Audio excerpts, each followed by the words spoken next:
Nick Castellanos. Good morning, everybody. Ben and Woods, 97.3. The Fan. What a pleasure it is to be here this morning. After normally, you wouldn't guttural yell a split against the St. Louis Cardinals in May. That being said, I want to thank Nick Castellanos personally for what he did for me and Paulie and our mental health. I think certainly you want to talk about a nervous wreck yesterday watching that game. Just think about how 4 hours today changed with one swing of the bat. Changed the entire tenor of today's show. I mean, I was dancing around the house. I was so happy. And it was amazing. It was amazing. Never say die, obviously. Great lesson for all the kids out there, mine included, who give up in the third if they're down a run. So it's like their team, the Padres, doesn't matter. Like, that's game. That's game. I'm like, bro, what are you talking about? You guys have at least 3 innings. Let's go. It was a really good lesson, and it was just such a cool moment on Mother's Day as well. So welcome in.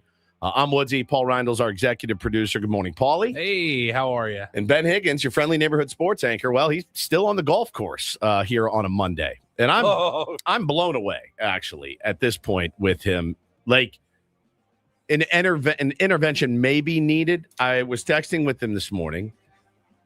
He texted us his steps the other day, and he walked 40,000 steps in one day. Yeah, which is more than I've ever insane. I don't think I've made that many. Considered. I feel like the most I've ever done was like 26,000. Yeah, I mean, I've done 30 20 maybe. Something at Disneyland or something. Disneyland or like Vegas, just where you just walking all day. But so I texted this dude, Benny, are you done at last night? I said, are you done golfing? Like, is golf done now? Today's a travel you're gonna day. wake up, get to the airport. Yeah, get some breakfast, get to the airport. He goes, early 7 a.m. tee time today, leaving Bandon around 11. I said, that's like a sickness. How many holes will you have finished? He said, including the par 3 courses, hang on. 158 total. Now, if you're Scotty Scheffler and you're playing in the Masters. You play 72 holes, all right? And it's a grind and it's excruciating. Maybe you only walk. 36. Maybe like if you don't make the cut. If you don't make the cut and you're eliminated after the second day, you're out after 36. But yeah, at most on any tournament, you're playing 72 holes. So he more than doubled it. 158 total holes. Jeez. And he said, it's like being in a city with a great band, whatever that means. You won't be coming back for a long time, if ever. So you don't want to miss a single hole. Got to play them all. Is it too much? Of course. Does Ben know that bands don't play in like one city? Well, they don't. I mean, they don't. They actually go on tours to different cities. But so I said, well, I went to the Oasis show in L.A. They're from Manchester, so you have to go to Manchester to see them. And I said, I went to see Oasis in L.A. I said, I left the show before Don't Look Back in Anger, Wonderwall, and Champagne Supernova. You know why? Because LA traffic is horrible. And my kids were already asleep. We'd already been there for 12 hours. So it was time to go. And he said, good point. But imagine if you'd never heard those songs before and this was your one chance to hear them. He said, there's nothing else to do here. I'm not going out on a hike after walking already. If I'm here, might as well take advantage. I said, well, are your hands like ground beef? I was saying, my man just cannot relax. He can't, dude. How about this? How about you golf your ass off for 4 days? Sleep in. Have a big-ass breakfast, and then, take care of biz a couple times before you jerk. Yeah, before you leave. Do they have stroll the grounds? Do they have any sort of spa on site? They have to have something. I'm like, bro, today I would have gotten a massage treatment and headed on my way. It's 158 holes of golf. That's insane. It's so crazy. It's overkill. It's overkill. I'm going to go ahead and say it. It's too much golf. Too much golf, man. I'm sorry. It is too much golf. It's too much. And there's, listen, it's like anything. You can overdo it on anything at all. Anything. So I'm interested to get all of his totals when he gets back. The golf, we know the number of holes if he finishes it today. I want to know the number of steps. I want to know. Yeah, we'll total up all his steps. I want to know all of it. I want to know all of it. But he's in hog heaven, man. It's the reason, Paulie, because again, when I was really into golf there for a year or two, Bandon was on my list of things to do. And then I started really thinking about it. I really, instead of going willy-nilly, I'm in, count me in, which right. I've been known to do. I thought, I think I'd lose. I can only really play 18 a day. You're like, this won't be as fun for me as it will be for other people. And it'll be a bummer for it'll be a bummer for the guys that I go with when I'm like, I'm going back to the room. Because you would happily pay all that money and just be like, I'm just going to stay in and keep it here at the house. I'm going to go watch Striking Distance on Netflix in my hotel room, which is out on Netflix, by the way. If you guys haven't seen the classic Bruce Willis, Sarah Jessica Parker movie. Just came out on Netflix? It's on Netflix now. It's, they bring back old movies.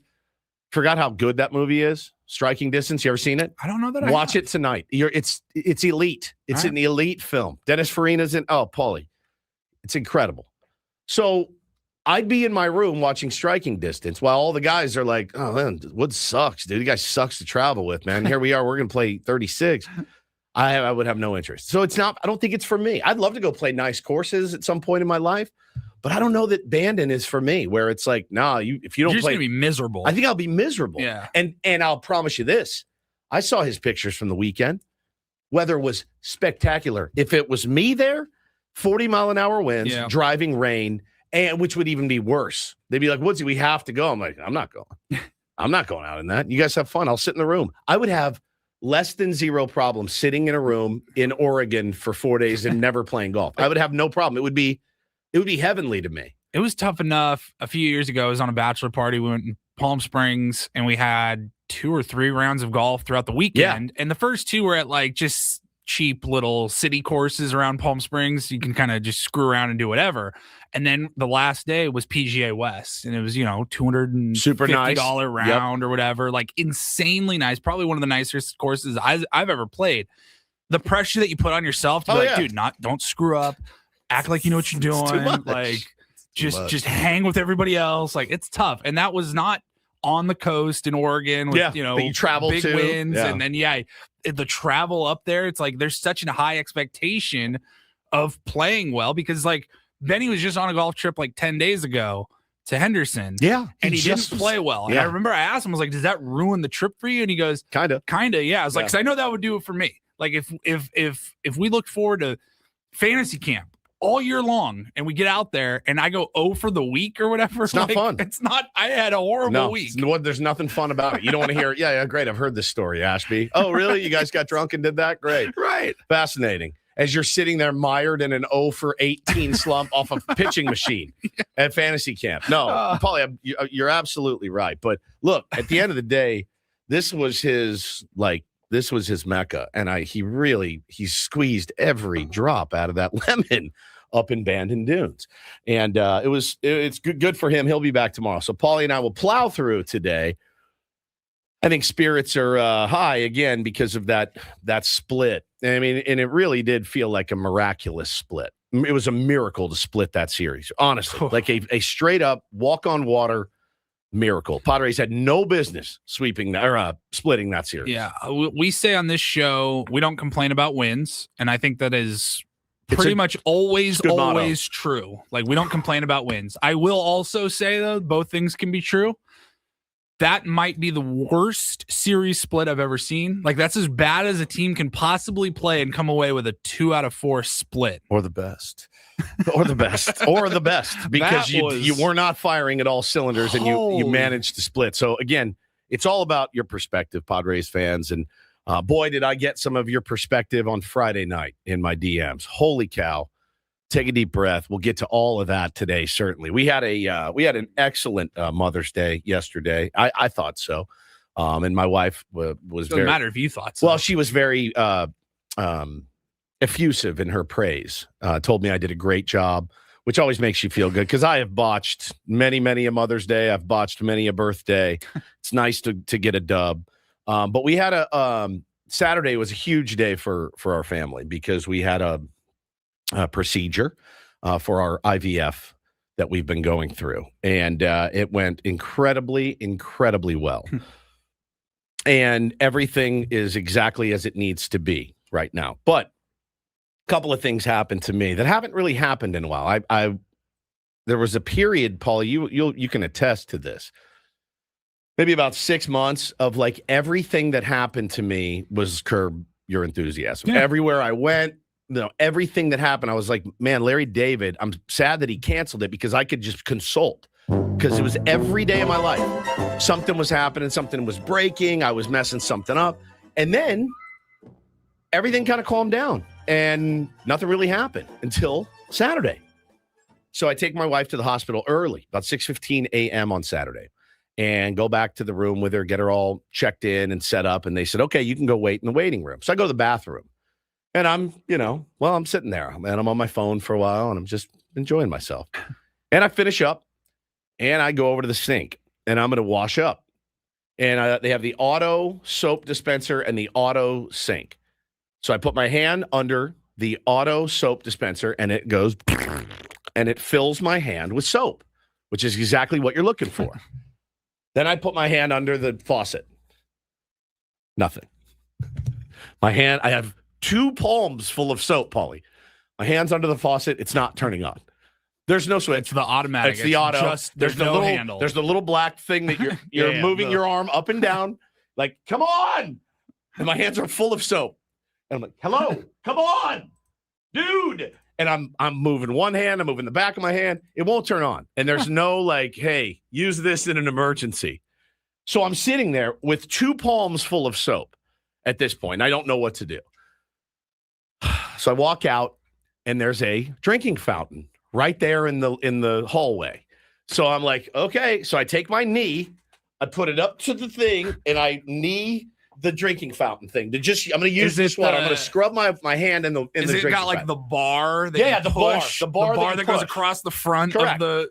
Yeah. It's not like the button on the top of the faucet. Okay. So I'm sitting there. I push the bar with my knee, and just to be clear, your pants are on at this point. Oh yeah. I'm fully dressed. Okay. I am dressed. I had gone to scrub up, so I go, and I hit the drinking fountain.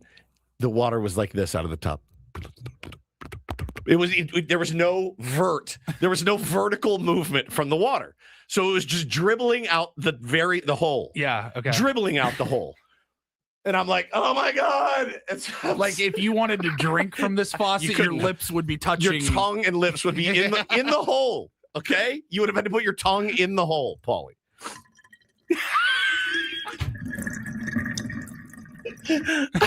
I wish the stream was that powerful. It was not. So I'm sitting there and I'm like, God. So I walk over to the women's restroom and again, my hands are full of soap. So I'm like with my elbow, hello? Nobody answers. Hello? So I elbow the door open, push it in. I run in. It's beautiful. It smelled amazing, and there was all pink. It was gorgeous. And you still have it's the foamy. No, soap? it's the liquid. Oh, it didn't foam it up. That's not foam. If it was foam, I'd probably just start rubbing it in. Yeah, just rubbing it in.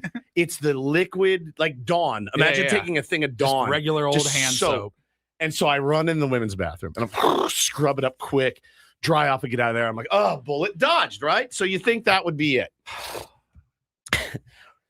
Wife comes out of surgery. She does great. And they said to me, okay, we're going to go over these instructions. Okay, no problem. They said, we're going to get her dressed. We're going to bring her downstairs. You guys parked in the garage? Yes, we did. Great. Bring the car around to the turnabout. No problem. I'm on it.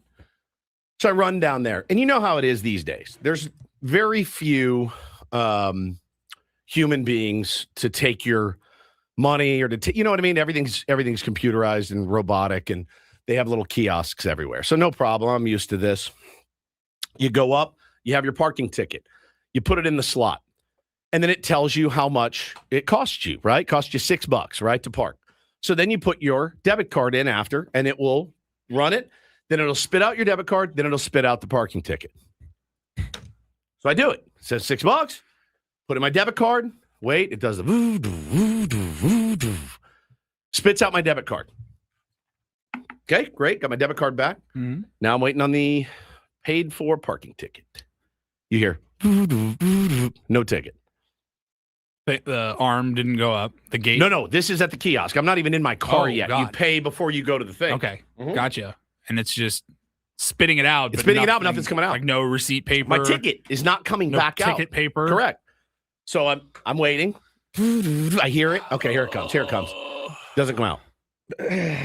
Now, mind you, my wife is fresh out of surgery. She's ready to go. I need to get in the car. I need to get it down and get her home and get her taken care of. And I'm sitting in the parking garage. There's no one in there. And it's spitting out a ticket, but there's no ticket coming. No attendant anywhere. No attendant anywhere. There's a call button. So I called the button. You will be connected to blah, blah, blah. Nothing. No one answers. So I'm at this point now I'm pissed because I'm like, dude, what are we doing? Like, so at least I have my debit card. Get out, run to the car. And I'm like, I'm going through the arm if I have to. If I have to go through the arm, right. I'm going to go through the arm because I paid. F these people. Get someone here. I go up to the deal, and I don't have a ticket. And I'm punching every button on the planet. And now I'm screaming into the thing. Hello! Hello! I pay. Is anybody there? Anybody? Hello! Hello! And I see the door open, and they're rolling my wife out. And I'm still in the... And I'm like, open the thing, whoever! There's no one in the gate. Finally, out of nowhere, it just goes and lifts. And I pull off and get her Somebody's home. like, you know what? Just let this guy go. This guy's going to kill somebody. He's going to absolutely kill somebody. That all happened in the span of like 20 minutes, man. I was like, get me out of this hospital. I fully was expecting bad news from the doctors after what had happened. But the news was great. Everything is good. One of the major hurdles, in this process has been overcome. So it was great. Hannah did so well. And then yesterday was so rad. Like we went to breakfast with the kids and my mother-in-law. And then she took the kids for a while. We took the kids out to her farm and played with the goats and there's a new pony and played with that. And it was awesome. It was an awesome day. Then she showed up at like 4. She goes, I'm going to take them swimming. Oh, all right. So Hannah and I went to dinner, just the two of us. It was wonderful. It was a really peaceful day. Padres with a huge win. Good Lord. Was very happy about that. And I hope all the moms out there had a good Mother's Day. Hope the husbands and dads didn't screw it up too bad. I usually do. I really do. And I think I knocked it out of the park. Well, when she was laid up all day Saturday. So all I did was take care of her, make sure she was taken care of, and I played with my baseball cards all day. Did you get her any baseball cards for like maybe a Mother's Day card or anything? No, I did get her a Mother's Day card, but I did not get her any cards this year. She would not be happy about it. And she told me, I got you something really cool for Father's Day. And I'm like, it's better be a hobby box. If it's not a Bowman hobby box. If it's not a Bowman hobby box, I'm going to be disappointed. Take it back. Give it to me, but like, just know when you see the disappointment wash over my face, that's what it's going to be. Yeah. So yeah, it was a good weekend for us. The Woods family was peaceful, very peaceful weekend for the Woods family, and those are rare. How about you guys? That's pretty much all I have. That's it. Peaceful weekends. That's good. No, it's good, man. We got everybody got the new dog, kind of all settled in with her stomach. You can tell it's been about a month now. And you can tell that she's like, okay, this is home. This is like, I'm settled in now. So both dogs getting along. Everybody was good. We had just kind of a full house reset over the weekend. I think once, maybe twice, set a timer and just said, hey, let's crank out. You work on the bathroom. I'll do the kitchen. We'll both do the living room. And we just kind of reset the house a little bit and got things in order and, had some things that needed to be fixed up or replaced around the house. That all got done.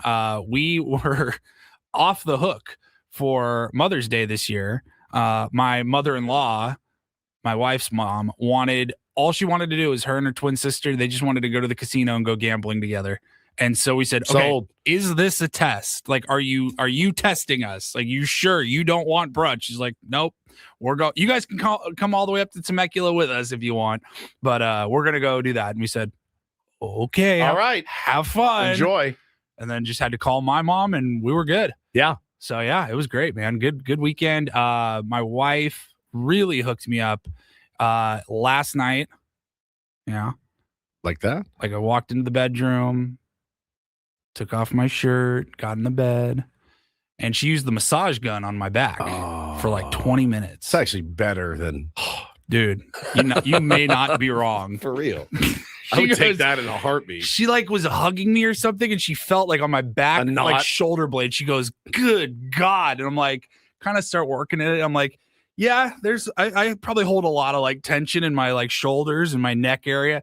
She took, we got the good hyper ice gun. Yeah. And she just like laid into my back for 20 minutes. And I woke up got up out of bed and I was just like, oh my God. Yeah, I felt like a new person. It was like parts of the back of the shoulder that are hard for you to get by yourself. Like I can get everywhere else. I try to get my kids to do it and they usually just end up on full strength, just running down my spine on the bouncing bone, on my bone, on the bone of my spine. And it's never great. But that's awesome, dude. That's awesome. Massage Town instead of Pound Town. I'll take it. Hey, I'll take Massage Town any day of the week. You take what you get at this point. Well, let's get into this, man. Holy cow! Yesterday, Nicky Castellanos, man, what an AB, what a game, what a performance from Walker Buehler. All of it, just an incredible win for your San Diego Padres at home on Mother's Day. I couldn't believe it. I could not believe it. Changed the entire course of my day and the entire course of my day today. Just unbelievable. We'll play the audio. We'll talk about it all. Crazy. We can take your calls later if you want. We tried this last week, 833-288-0973. If you want to talk about the Padres, fine. I don't care. We got 3 hours and 30 minutes left. All right? And nothing to do. Just here for you guys. So we'll be here. Ben and Woods, 97.3 The Fan.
He just here. I'll show you a little. Just a little. Please don't. Just a little bit. What hurts on you? Nothing at all. A little bit. Nothing. Now, So let's say whatever you're about to touch is the only thing. Let's say It's gonna hurt. Right? All right, yeah. Okay. Pretend your knee hurts. Pretend your knee. It's going to in a second. Right here.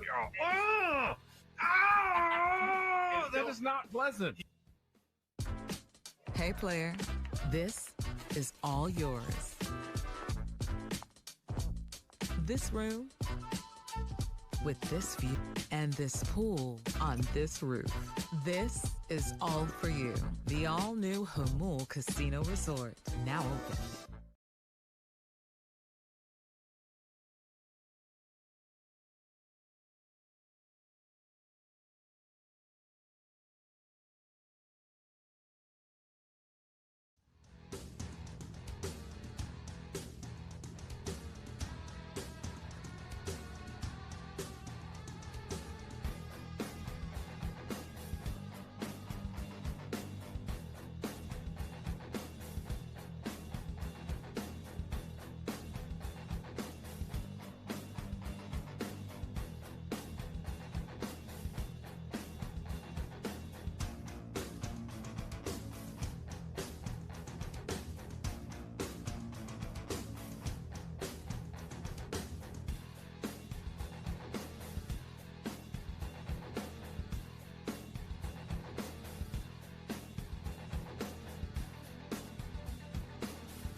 Ben and Woods broadcasting live from the Bill House Studios. We know how. 97.3 The Fan. Benny is out still. He's traveling back from Bandon Dunes today. We will have the full recap tomorrow. Looking forward to seeing the big guy. No game tonight. No game tonight. We'll have nothing but time for stories tomorrow. Just Bandon Dunes golf stories, shot-by-shot recaps, and I can't wait. I want to hear about all the food. Are you nervous about the gifts that he got us? No, because we kind of told him what to get.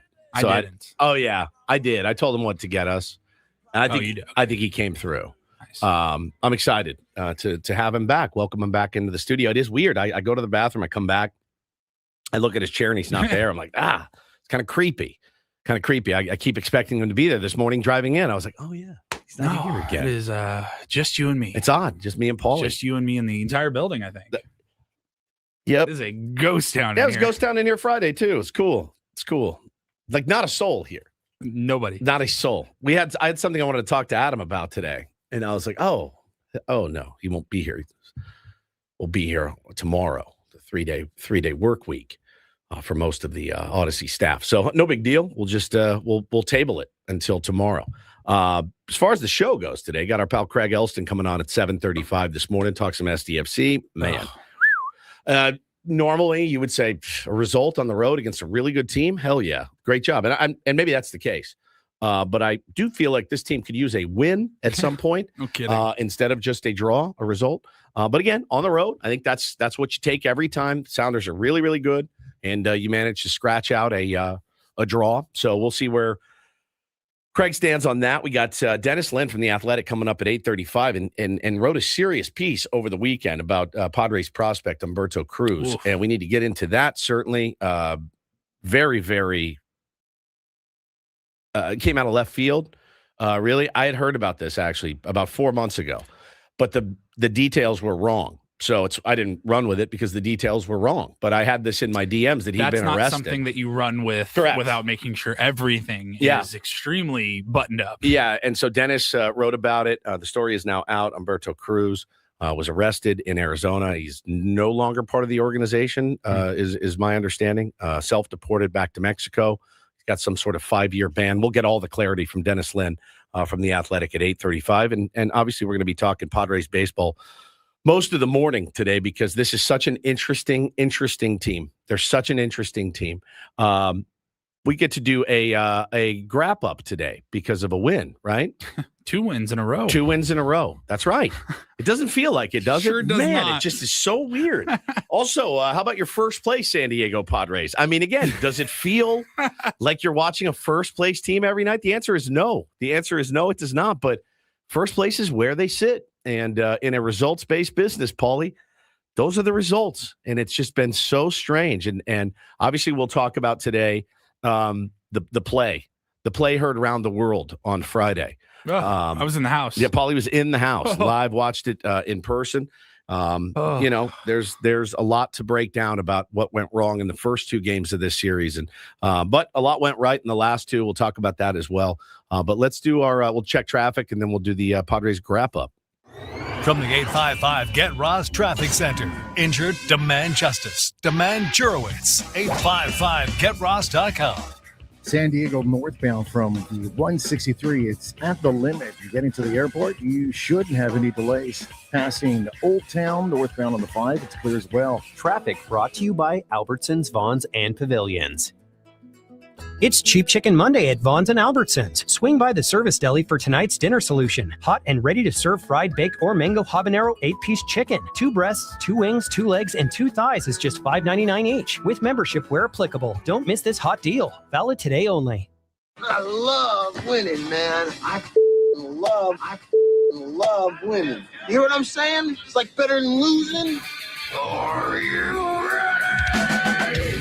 How did things play out in yesterday's game? I liked last night's game. It's time for the Padres wrap-up with Ben and Woods. You guys are the voice of San Diego. Brought to you by Hamul Casino Resort. Hey, player, the rooftop pool's open. Day passes are available, and the spa is calling your name. Hamul Casino Resort, the player's place. And Walker hits it in the air very deep to left field. Sheets is back to watch, and this one going to go top balcony western metal.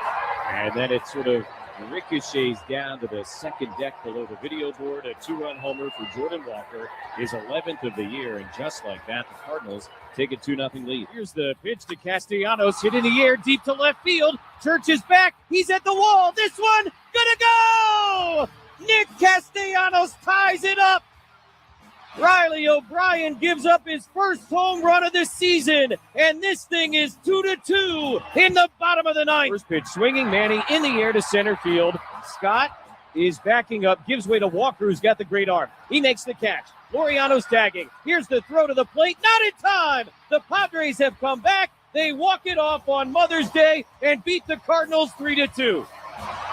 Nick Castellanos, a game-tying homer with 2 outs in the bottom of the 9th inning. And then Manny Machado, a game-winning sac fly in the 10th as they come all the way from behind to win it here this afternoon. I think we got good players that rise to the occasion, which is kind of fun to see. It's a gene that you can't teach, but some of our guys have it, definitely. And they thrive in those situations when the energy is a little higher. They're able to calm down and do what they do best. In one of those situations by one of your calmest players, what that at bat by Nick, what can you say?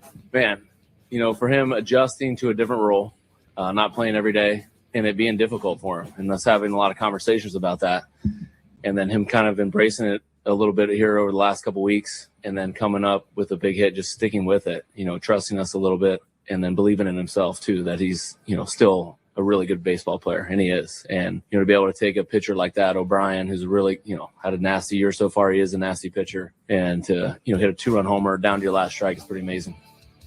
Yeah, it was incredible. I mean, it was the swing of the year so far for the San Diego Padres, the Mother's Day miracle, as it were. Nick Castellanos, man, coming through in such a big way. And, there's a lot to talk about with this team and the offensive futility.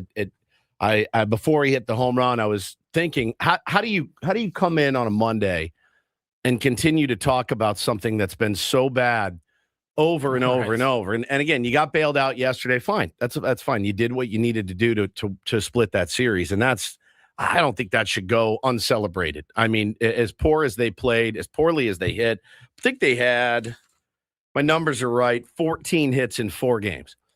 To earn a split with 14 hits in 4 games is pretty astounding. And there was a tweet sent out by 3.5 hits a game. Yeah, there was a tweet sent out by our pal Clark Farrenholt, who came in on Friday, writes for Mad Friars and MLB, and he tweeted this. This is pretty nuts. A lot of frustration, understandably so, with the Padres offense. However, they continue to be exceptional late in games.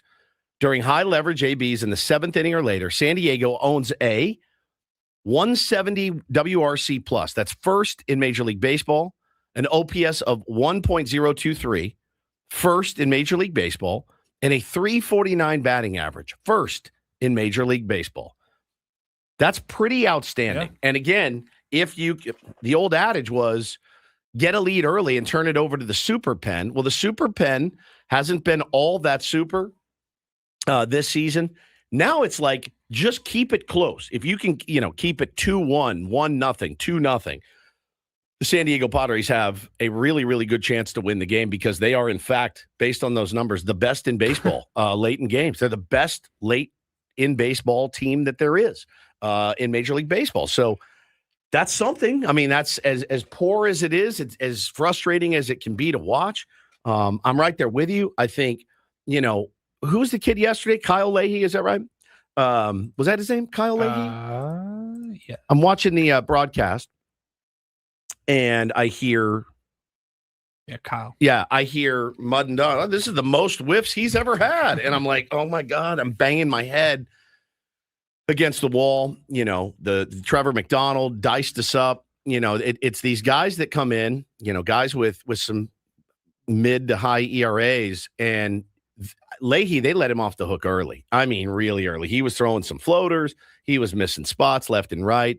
And this team just does not come out of the gate ready to score early. They just don't. And you can't go to at the end of every game and just be like, look, you got to tip your cap to the starting pitcher. Correct. Because, he had nasty stuff. We say that every time the Padres lose. Hey, you got to give him credit. Like, he had nasty stuff. It's the big leagues. It's 2026. Everybody, the statistically worst pitcher in Major League Baseball, somewhere deep inside of him has nasty stuff. You don't get to that level without having nasty stuff. The pitchers already have such an advantage over the hitter, but eventually the hitters have to be better than their pitchers more often than they are right now. Well, because right now you're getting no hit through 5 innings. Well, again, you saw the Chicago Cubs. There was no hotter team in baseball, none. And you look up and they went 20 innings without scoring. Now, the difference is some of those innings were against Jacob deGrom, right? So Jacob deGrom comes in and shuts you out, you tip your cap. But when Kyle Leahy does it, Kyle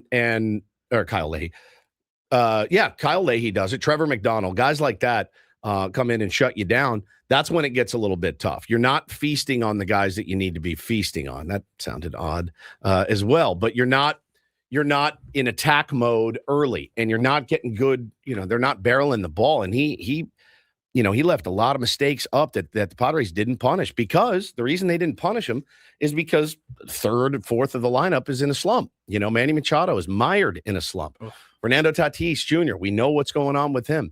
Jackson Merrill seems to be coming out of it, and then he doesn't.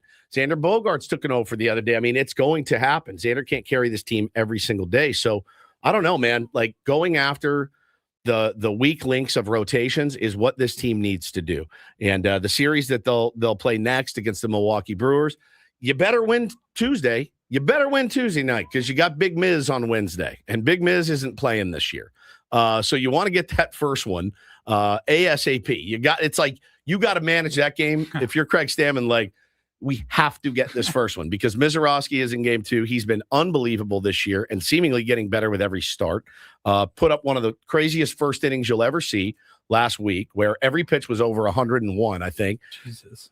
So, yeah, that doesn't bode well for this Padres team as it's constructed. So I do understand the frustration with the offense, because I feel it too. They feel it. It's very palpable in that clubhouse. Manny said it. I was reading AC's newsletter. Manny said it over and over. He's like, we've got to hit. We get it. We have to hit. We are not hitting, myself included. Got to get the job done. Manny is the one that gets the sac fly yesterday, but he had 4 opportunities to bust that game open and didn't do it yesterday. So, yeah. Credit to them for. I mean, he still put up an over, I think, yesterday. Credit to them for their resolve, for their fight, for their battling. And I mean, Walker Buehler gives up one bad pitch, serves up one bad pitch. Yep. I don't think the ball has landed yet. Jordan Walker, oh my God, Yeah. he hit that. But outside of that, Buehler had a great start. He was fantastic. And man. for the bullpen to be able to come in and keep them at bay and just keep it, 2-0 was huge, massive. 8 games over 500, tied for first with the LA Dodgers. I did not think we would be here. And if you, in fact, Kevin had a really, really good start to his article. This kind of blew my mind when I read it this morning. I will find it in a moment. Thought you had it ready. I thought I knew where it was. You said it was at the start. I'm looking, but it's not there. I think I'm reading the wrong one. I had it, Paulie. I was so dialed. Here we go. I got it. Nope, I got it. Here it is. This is nuts. So they are 5th in Major League Baseball win-loss. They are 28th in average. They are 27th in OPS. They are 20th in runs per game. And in ERA, they're 16th. So middle of the pack pitching, near the bottom in all offensive categories. How many teams in baseball have ever won 24 of their first 40 games while batting no better than .223 and having an OPS no greater than .667? No one since 1901. Since 1901. Wow. Now, the Oakland A's in 21, they were 24 and 16. Their batting average was .219, but they had 12 more home runs and they had an OPS 30 points higher after their 40 games. So what he says is what they've accomplished is, to say the least, unusual and unsustainable. But it's done. These wins count. Yeah. These wins are banked. They have banked these wins. They cannot take these away from you. So I would love to see everything clicking on all cylinders. I shudder to think what this team could look like if and when that happens. But again, at least they're coming through late. Yeah. And they are. They're batting .273 in late and close situations, 5th best in the major leagues, 4th in the majors with 73 runs scored in the 7th inning or later, and have outscored opponents 28-3 in the 9th inning, the most runs and the greatest differential of any team. They are cardiac kids. They are as clutch as can be in the later innings. But man, it's a tough now, watch. To this point, I don't know that anybody would say that that's sustainable. That is not a recipe for success over 162. No, it's definitely not. And I think Saturday's game was actually even more indicative of all of that, those numbers, because you look at the box score, you missed the game, you look at the box score, what was it, 4-0, I think was the final. Hey, pretty good game, but my God, they had been no hit through 5 or whatever up until that point. They got going once they got going, but up until that point, you go, I think they had gone 9 straight innings between the end of Friday's game and the start of Saturday's game without being hit, like without getting a hit at all. And I like, it was putrid up until, they get a little bit of a rally and the bullpen shuts the door. Padres get the win, but my God, when was the last time the Padres just jumped on a starting pitcher and then didn't look back? Didn't cough up the lead or tie it up immediately in the next half inning. Yeah, they won 4-2 behind Randy Vasquez, who was outstanding. Yeah. Randy was outstanding. Walker was outstanding. I mean, those two guys stepped up in a huge, huge way. And obviously, Nick Castellanos, kind of the hero of the weekend. This was one of my favorite post-game interviews ever done. I'm not just saying that because Sammy works here and I love Sammy like a brother. I'm not just saying that. I'm saying it because it was a really well done job by Sammy and a really well done job by Casty. Very thoughtful answers. And I can go without ever really seeing the post-game interview. We've seen it so much. Like, hey, what were you looking for on that pitch? No, something to get a good swing on. I thought this was so well done by Sammy and Casty. What an incredible at-bat in that bottom of the ninth inning. You fall behind 0-2. You work the count back full. How were you able to get your pitch to hit? I think just kind of relaxing, not trying to do too much, really.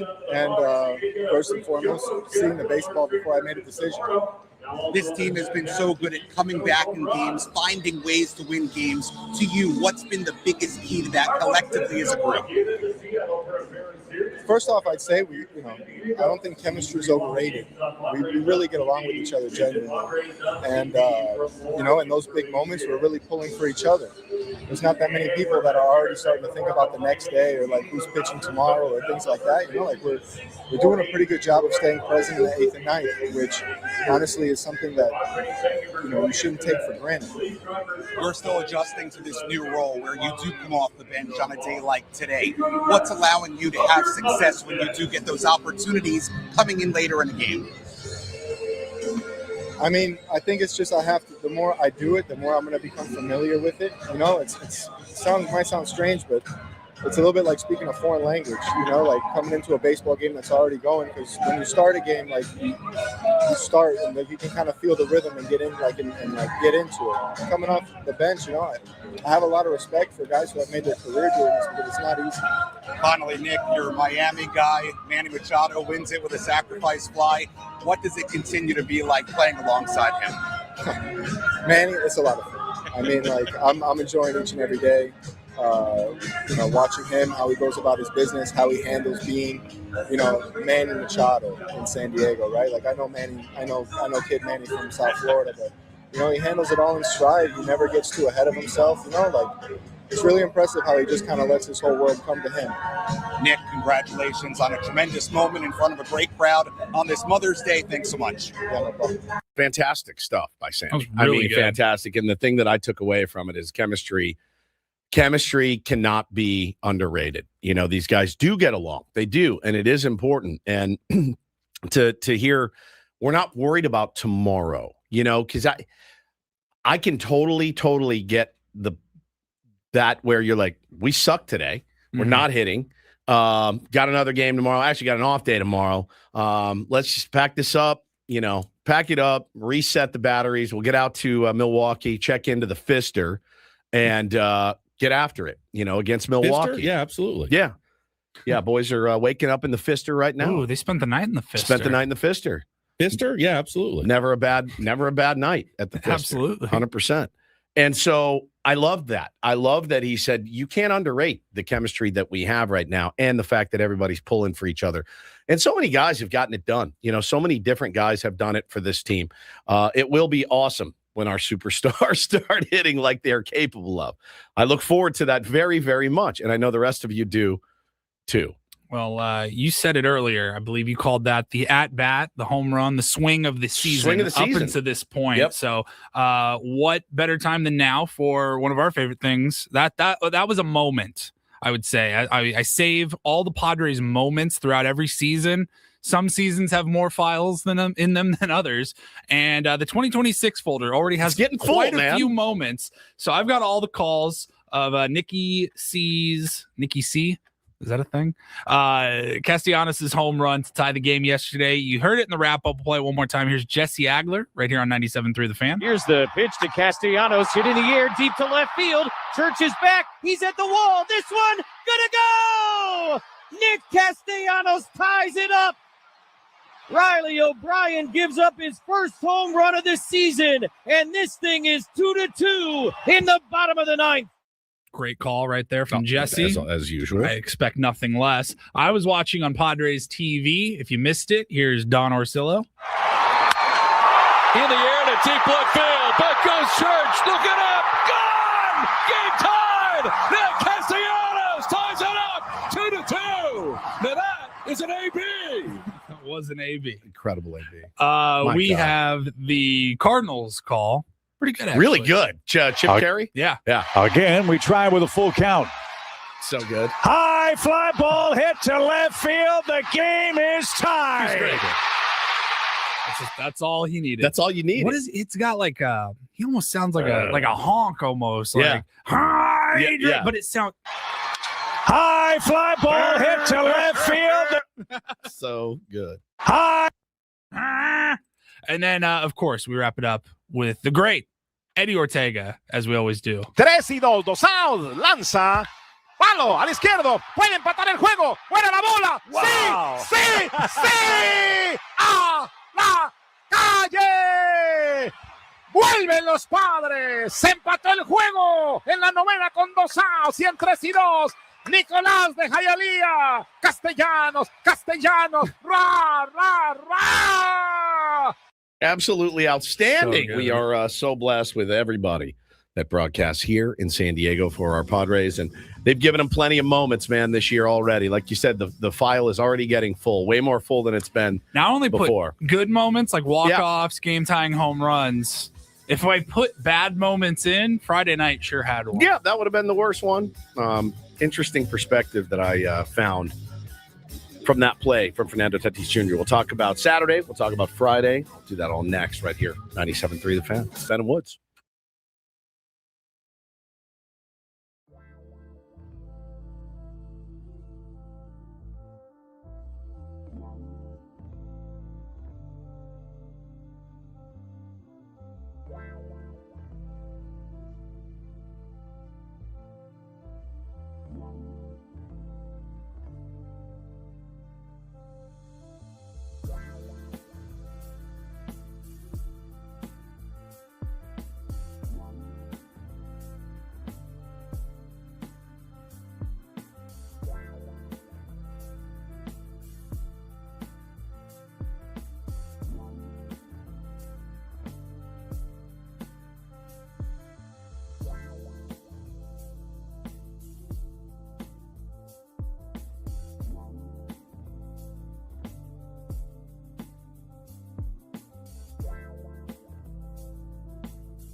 play the best Castellanos audio of the weekend. Of course we're going to do it. We're going to do it and don't do this. All anybody wants to talk about right now. We're going to do it and don't do this. We're still trying to confirm a couple of things, but I think we have a general idea of what happened post-game. Pretty funny story. Casty breaks his bat, needs a bat. Someone throws him a bat. It happens to be Fernando Tatis Jr.'s bat, and Casty hits a home run. And I have a friend that told me years ago as I was complaining about my bat. This bat sucks. It's not bad. He's like, it ain't the bat. It's not the arrow, buddy. It's the Indian. And I said, you're right. You are right. 100%. You can give, who's the bat? Give Xander Bogaerts your bat from your bag. He can get a knock with it, man. You know what I mean? Like, it's not. Conversely, give Xander Bogaerts. Give you Xander Bogaerts' bat. Doesn't mean I'm getting knocks with it. Exactly. That's exactly right. Not the arrow. It's not the arrow. It's the Indian. I tell my little leaguers that as well. You don't need a $7,000 bat. You have to in order to hit, you're going to want to swing it.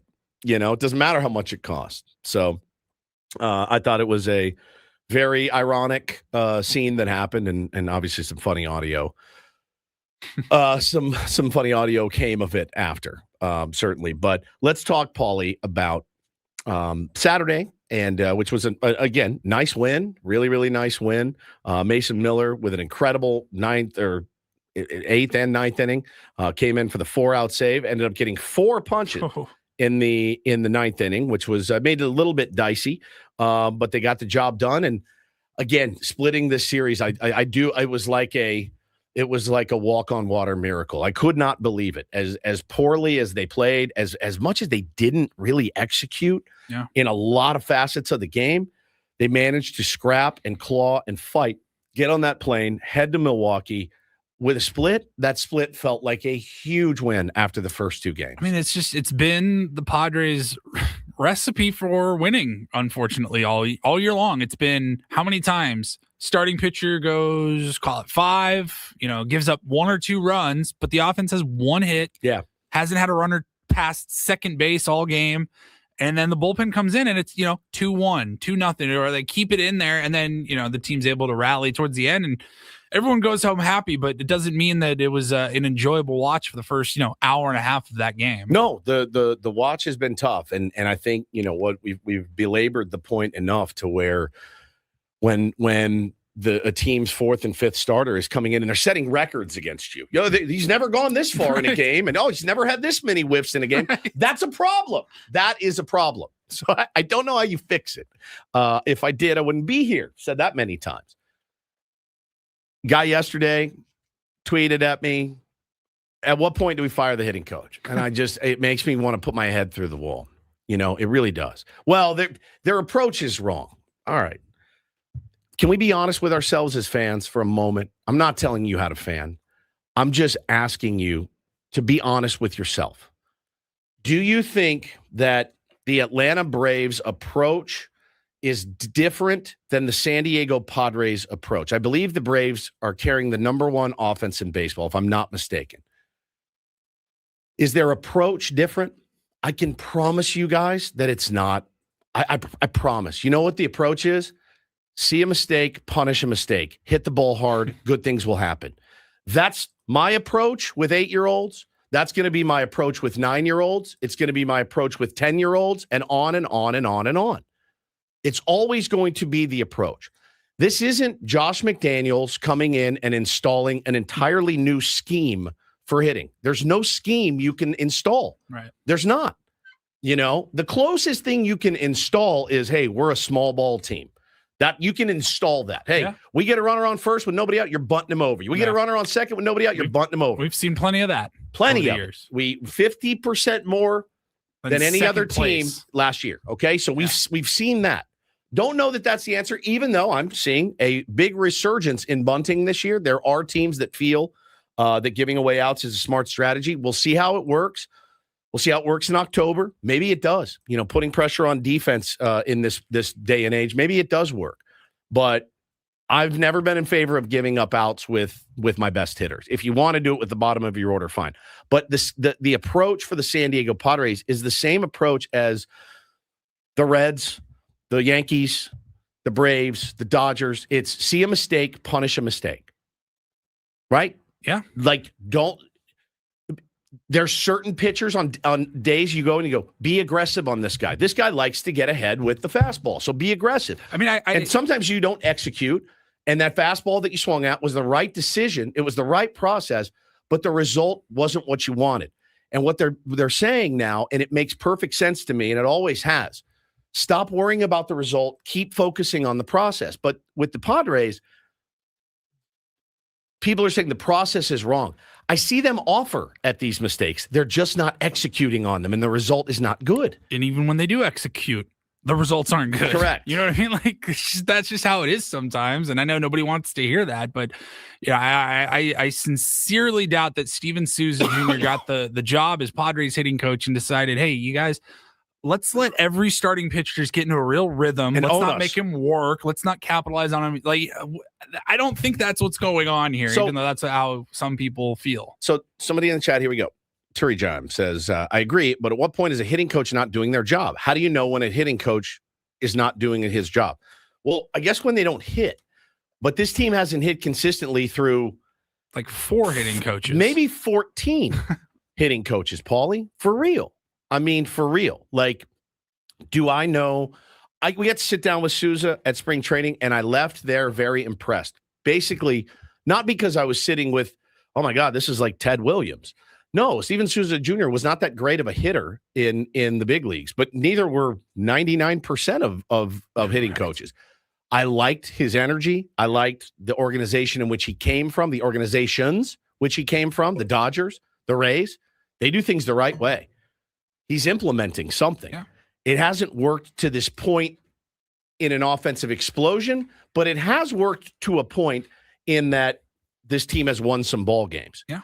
I don't know that he is going to take a lot of credit for those 24 wins, but I don't know that he should take a lot of blame for the losses either. I tend to put it on the players. I don't think you need a coach to tell you, hey, man, you see a mistake, punish it. They know that. They've been doing that and trying to do that since they were 8 years old, right?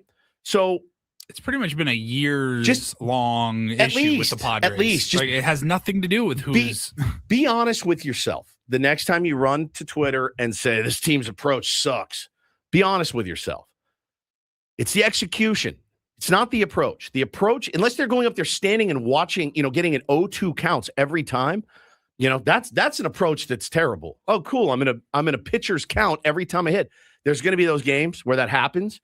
You're not seeing it well. You're getting hosed on a couple of calls, whatever it may be. But I think overall, the overall philosophy is focus on the process of putting good swings on it and trying to punish mistakes, and good things will happen. Now, they hit the ball hard. They do. This is a team that hits the ball hard, harder than most so far. And their BABIP is low. Like, again, they should be better than they are. So I think trusting the process is the worst thing you can say to a fan. I don't like when people tell me to trust the process, right? So I'm not telling you to, but it's very gaslighting. It's very gaslighting, but I'm telling you right now, like, that's what they're going to tell you to do, is to trust the process and hope that Jackson and Manny and Tati and Xander continue, to come through. That's really it, man. That's really what it boils down to. And that's how we felt all the last season, with the small ball mentality. Like, that was a strategy that was implemented into the offense. And that's one where you go, I don't agree with the process, but all I can do is trust that they know what they're doing. Yeah, third hardest hit rate, third lowest BABIP in baseball. It's crazy. It's crazy. Panadero says, just hit it where they're not, buddy. If they could do that on command, my friend, that would be great. The Satan's Blowfish said, the process is, for Tatis at least, he should stop trusting the process right about now. That process is not bearing fruit. Has enough evidence that it's unlikely to change. Yeah, for Tati's a different story entirely. I would agree with that. Yeah. He's an entirely different story. He is in his own head as bad as I've ever seen anybody be in their own head. And I think, again, the way that it's perceived with Fernando Tatis Jr., you'd think he was hitting 130 right now. He's not. He is actually helping you win some ball games. In fact, he got a ass-out knock. He hit it where they ain't on Saturday, and he won you a ball game with 2 RBI. He absolutely did. I thought his at bat towards the end of the game yesterday, where he drew the walk, ended up drawing a walk, but he squared around a bunt, and he had the one that almost took his hand off. I was so mad when I he was squared, bro. screaming at the TV. I was so because mad. Look, That's an unconfident player, man. How many times have you told the stories of how good of a bunter you were in high school because you hated having to hit and come up clutch and put the team on your back? Scared to death. And he had that moment, and you to know that Tati is down so bad right now that he's squaring around a bunt. Maybe he was told, maybe he was. I don't know. But I never want to see Fernando Tatis Jr. squaring around a bunt. Even with a guy with his speed who could easily beat out any bunt, it just looked weird. And then to see that bat go flying out of his hands, I thought he broke a finger for sure. And I hated it. And then he works an amazing, comes all the way back and works a walk in that at bat. Stammen said he put the bunt on.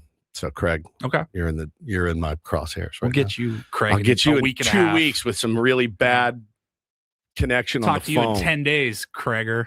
Josh says, but the approach is bad. We don't get to starting pitchers, and a lot of that is because you aren't seeing guys work counts. How many times have our leadoff hitter swung at a first pitch to start an inning? Yeah, man. Again, a leadoff hitter comes up and he sees a fastball that he thinks he can do damage with.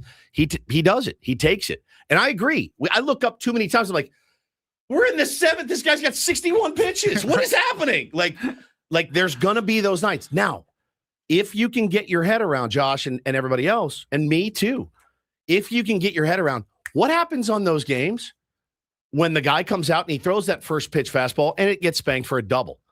Then he tries to get ahead again and that gets spanked for a single. That's going to happen. Is that the right approach then? So that's the right approach. Again, you're missing the point. It's execution. It's not results. And it's basically, it's the right approach if it works and you score a bunch of runs. And you're going to have those games where it absolutely does. Oh, my God. You hear it all the time. Oh, my God. You guys jumping on the first pitch. It's 4-0. It happens. It happens. It happens. And I think you just have to, unfortunately, you have to ride it out. You have to ride it out and you have to let these guys hit their way out of it, which is why I was so upset on Saturday or Friday, I'm sorry, after the play. The play heard around the world. Bases loaded, J.J. Weather holds up, hits the ball to Fernando Tatis Jr. in right field. Tati goes aggressively after it, missed it. Checked up on him, took a funky hop, whatever. He missed it. He missed the ball. Doesn't matter what happened. Even if it went right under his glove, he missed it. And it goes to the wall. He goes to get it. Little League grand slam inside the park. I hadn't seen one of those in person before. Our lowest moment, right? Can I share just a tiny bit of a moment that happened with me? I'm laying there in bed. My son, Bo, is in the crook of my arm, as he usually is, and we're watching the game. And it happens, and I hit it with it. Oh, my God. Classic me. I hear my son, under his breath, laying on my shoulder, go, oh, it's okay, Tati. Just like that. And I went, ooh. And it hit me like a ton of bricks. My son loves that guy. He loves watching him play. He has since he was born. One of his favorite players. And he goes, oh, it's okay, Tati. Just like that. And I went, that's the right attitude. That's it. From an 8-year-old, from the mouths of babes. It was a horrible, horrible mistake. It sucked. I hated it. At the end of the day, he's a human. He's going to make a mistake. Listen, you can say all you want. Like, you got to go harder for that ball. Okay, I'll give you that. Fine. Yeah, you got to go harder for that ball in the outfield. Kerry Carpenter did the exact same thing happened to him the very next day in Detroit. Same thing. You're so mortified. You're so embarrassed that just happened to you. Yeah. That you're so pissed. And in his mind, he knows who's on. He knows who's running. He knows he's toast. He knows it's as toast. soon as that ball got by. As soon as it gets by, you're like, I'm done. I'm dead. And so I'll give you that. I would agree. Yeah, even if it's just eyewash. Even if it's just eyewash, run like you're after it. Saw a lot of opinions about that play. Bro, I was there and in a spot at the game. We were up in a suite. It was kind of hard to really follow and pay attention. Like, I left the game though, not going effing Tatis. You know what I mean? Ruined it for us. Like, we got one hit. I was so much more upset that we had one hit all night. We had one all night long. I'm one like, hit, bro. That's all we got. Everyone's flipping out about that ball getting under his glove and Weatherholt coming around to score. I'm like, you think Weatherholt's run is the one that mattered, like in that game? Look, Padres we're already down. Padres rally and they end up losing by 1. Okay, sure, Fine. let's have that conversation. But like they had nothing going that entire night. I was much more disgusted with the offense as a whole than one play later in the game. Yeah, it was tough. It's a tough look. You hate that it happened, man. You hate that it happened. But man, my 8-year-old gave me the most perspective that he has. He's given me a lot of perspective over the years, and it really softened my heart when he said it, because he didn't say it to me. Right. He said it to him through the television. He did. He did not look at me and say, "Dad, that's okay, right?" No, he goes, "Oh, Tati, it's okay," just like that. And it really was the sweetest thing.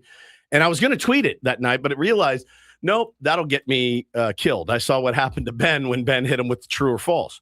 But I've been thinking about it since it happened. I'm not giving up on a 27-year-old named Fernando Tatis Jr. That's just me. That's how I'm going to choose to fan. I think he's got a lot of great baseball in him. I agree. I think he's got a lot of great baseball in him. I really do. I think he's got a lot of great baseball in him, and he helped you win 2 ball games the last couple of days, as he has. He's been a part of every one of those 24 wins. Every single one of them, he's done something. And I know he's scuffling, and I know he's not hitting home runs. And I know that's what everyone is looking at him to do. And I'm one of you. I want it to get over with so badly I could scream. But he just hasn't yet. So I'm going to keep riding for the guy, because I think there's still great baseball in that kid. I really, really do. So that's my soapbox. I love the perspective that my son gave me, and I always appreciate that. Got Don't Do This coming up real quick. Ben and Woods, brought to you by David P. Shapiro, criminal defense attorneys, helping good people regain control of their future when charged with a crime since 2010. Visit davidpshapirolaw.com. We got a few directions we can go for Don't Do This today. Yeah, I mean, listen, we've got a rookie manager here. They got a rookie manager in San Francisco. We like comparing the mistakes of the rookie managers so far. This is a good one from Tony V. One of the managers has been on Don't Do This like 3 times already this year. That's One right. hasn't. One hasn't. That's true. That's because we're homers, Paulie, obviously. And then we'll play you the audio. Play you the audio of what happened post-game. Again, it always comes back to Fernando Tatis Jr. We'll do that next. It's Ben and Woods on 97.3 The Fan.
Hey, player, this is all yours. This room with this view. This speakeasy with this cocktail. Hey, could you make that too? The spa with this. Ah. And this pool on this roof. This is all for you. The all-new Hamul Casino Resort, now open.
Hey, player, this is all yours. This room with this. Ben and Woods broadcasting live from the Bill House Studios. We know how. Thank you, Benny. Can't wait to see you tomorrow, buddy. It is time for Don't and Do this. And yeah, rookie managers, man, they'll do things that'll make you, shake your head, scratch your head, scream at the TV. You idiot. Why did you do that? Just like my wife has said to me for many, many years, Tony Vitello had a couple of those moments this year, certainly. This was a good one. This is a really, really good one. He's going to make a pitching change, and the guys in the bullpen, Paulie, have no idea who he wants. They've got a lefty up and a righty up, and he goes out to the mound. And we're going to play the video too, but the audio of it is fantastic. I promise. There we go. Tony Vitello, the rookie skipper, right out of college, University of Tennessee, and to the big leagues. A little bit of confusion. J.T. Brubaker, the former Pirate, and Jesse Chavez in the middle there is the bullpen coach. He's trying to figure out who do you want. Matt Gage is the lefty. Oh, that's not good. Oh, you're the former Pirate. Got it now. But you see, the camera's showing the bullpen, and there's three guys with their arms in the air. Reindl Cruz coming up. Jesse Chavez is the bullpen manager. To say lefty. Yeah, you figure it's going to be the lefty. Is that Abreu? Cruz. He's like, one of the players is waving his arm instead of Vitello. Adames is waving to the bullpen. No, he said the righty. Lefty. Or lefty. Yeah, lefty. It was an absolute. Tony V is standing there, just like a deer in headlights, hands in his hoodie. And he's just like standing there. But the best is Jesse Chavez, long-time pitcher. I think he pitched in the big leagues for 76 years, Jesse Chavez. Brubaker, the former Pirate. Yeah. And Jesse Chavez in the middle there is the bullpen coach. He's trying to figure out who do you want. Matt Gage is the lefty. The arms are out, like spread wide. I don't know why the audio it's all janky. Yeah. But the arms are out wide. Like who? Which one? Righty, lefty? He never signaled. Which look, it happens. Maybe Tony was like, guys, it's Reindl Cruz. I'm obviously going to bring in the lefty. I have no idea what the explanation was behind it. But listen, there is no bigger fan of Tony Vitello than me today because the Giants take on the Dodgers. I think he's a brilliant manager, and I think he can out. There it is. Who? Which one? What do you want? It's fantastic stuff. Oh, my God. It's fantastic. So, yes, go Tony V. Go kick some ass. Playing the Dodgers this week, and we're all on your side. We're rooting for you. I think you're brilliant at what you do. So go out. They've already played the Dodgers really well. I think they've taken 3 or 4 or 2 or 3 from them this season. So we are all on Tony V's side tonight and the rest of the week, certainly. All right, so we've done some research on this, Paulie. I haven't been able to confirm it yet. Okay, yes, I just confirmed it. So Nick Castellanos yesterday hits the massive home run, the Mother's Day miracle. And he had broken his bat, so he walked up. He did not have another bat up in the bat rack. It was all down his locker. Yeah. So he's like, I don't have one. Throw me one. I thought that, this is taking longer than usual. Yeah. The guy usually breaks a bat. Yeah. Bat boy's already on his way out. He's got it dialed in. Grab one of his other puts a little stick him on there and goes to town. They literally throw him one. He catches it. And he's like, thank you. Turns out it was Fernando Tatis Jr.'s bat. And so after the game, he did his post game with Sammy, which was brilliant. And then he's in the locker room and they're asking him about it again. And I think it's our pal Derek Togerson, Seals PA announcer, that asked Cass this question, trying to lighten, keep it light and break some balls in the clubhouse. We all were thinking. Yeah, we were. Are you going to let him hear the end of it that you hit a home run with his bat before he did? That's rude. Oh, sorry. Are you going to let him hear the end of it that you hit a home run with his bat before he did? That's rude. Are you going to let him hear the end of it now that you've hit a home run with his bat and he, before him? Casty, who's just terrifying, says that's rude. That's rude. So we'll keep that. That's a drop. That's rude. That is a drop. That's rude. Now, so here's the funny thing, and you tell me if I'm wrong, Paul. But I saw people responding to it, tweeting, Ben would never. And I thought to myself, you don't know Ben. I wouldn't say that. Yeah. I could picture him asking that question with his smarmy little laugh. I could see it in a second. Couldn't you? Oh, yeah, 100%. And so when people were like, Ben would never, I'm like, it's low-hanging fruit. But I promise you, he would have been thinking. Oh, how can I be pithy? How would he say it? He would say it like. He would say it just like that. Yeah, I think he would say it just. I keep thinking about like Paul Rudd in "I Love You, Man" when he's like, "That sounds about as appetizing as a big as a plate of dirt or something." I can kind of see Ben going, "You're gonna let Tati. You're gonna make sure that Tati never hears the end of that because you're gonna hear the end of it." Yeah, right. I can kind of see Ben saying it that way. Yes, but I promise you, the engine would have been moving in his brain. I had no problem with it. I thought it was funny as hell, and I thought the response was funny as hell. And now we got a drop out of it, so I have no issue. That's with rude. It. That's rude. I love that though from Nick. Yeah. Too like, hey, come on, man. I'm gonna go pile on a kid that's already dying every single day. The guy's hair's probably falling out. Yes, I'm gonna go pile on him for that. Now, if it's Gavin Sheets and Jackson Merrill, I think that that's an okay question to ask. What were Merrill? Did you see Merrill's quote after Saturday's game when Tati had the ball go under his glove? Yep. And it was something, I don't have the quote right in front of me, but it was something along the lines of, I'm not worried about that guy. He's absolutely not. He went aggressive. It didn't work out. He's going to show up tomorrow. He's going to mash, and we're fine. No problem. These guys like each other, and I think people hate that for some reason. We're finally seeing a clubhouse that we really want to see, and guys riding for each other. All right, and then finally for do this. DD Mega Doo-Doo. Our man Don Orsillo is a consummate professional. And how cool was it to do this? We were all tuning in on Saturday to watch the game on Fox. And we like sitting there the whole night on Friday going, oh, and the best part of this one hit terrible loss on Friday night is you get Joe Davis tomorrow calling the Padres game. Yeah. I just assume. I assume too. Fox broadcast, West Coast. Fernando Tatis and the PED suspension. You were waiting for it. It's not the first time that Don's called the Padres for a national game, whether it's Fox or TBS, but I am shocked that anytime the Padres do have one of those primetime games, why not just have Don Orsillo? Like, he's already employed by the broadcast. He's in the building, by the network. Dude. He's down the street. Just make him do it. He's pro enough to be able to be down the middle. Well, speaking of pro, listen to his call of Manny Machado's home run. On Saturday night? On Saturday. Gorman, Wynn, and Church scheduled for the top of the ninth. High drive to deep left field for Manny Machado. Sajazi is back, and that is gone. Manny Machado with a solo shot. Gives the Padres some breathing room. Now on top, 4-2. That would have sounded very different on Padres TV. That's exactly. And you have the Casti call from earlier, from yesterday when he hit the home run. Listen to the stark difference in Don. I mean, that's how you know Don's a pro. In the air to deep left field. Back goes Church. Looking up. Gone. Game tied. Now Castellanos ties it up. 2-2. Now that is an AB.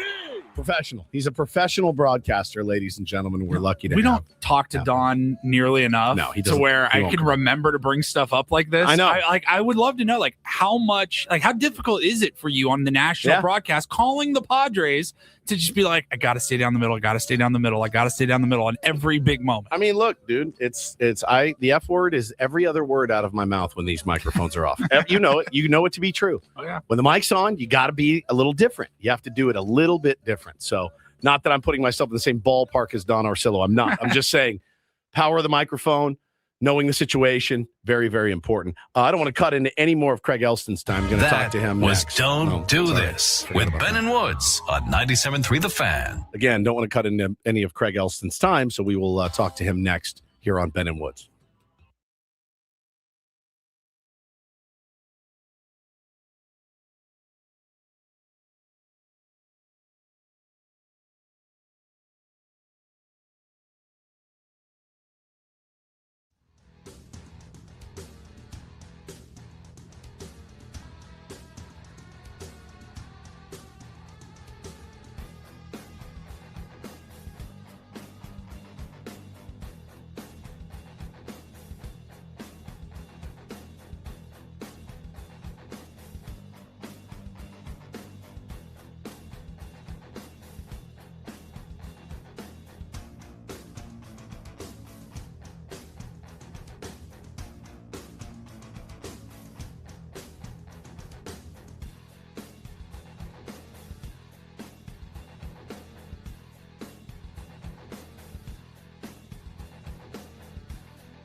He just here. I'll show you a little. Just a little. Please don't. Just a little bit. What hurts on you? Nothing at all. A little bit. Nothing. Now, So let's say whatever you're about to touch is the only thing that's safe. it's going to hurt. Right? All right, yeah. Okay. Pretend your knee hurts. Pretend your knee. It's going to in a second. Right here.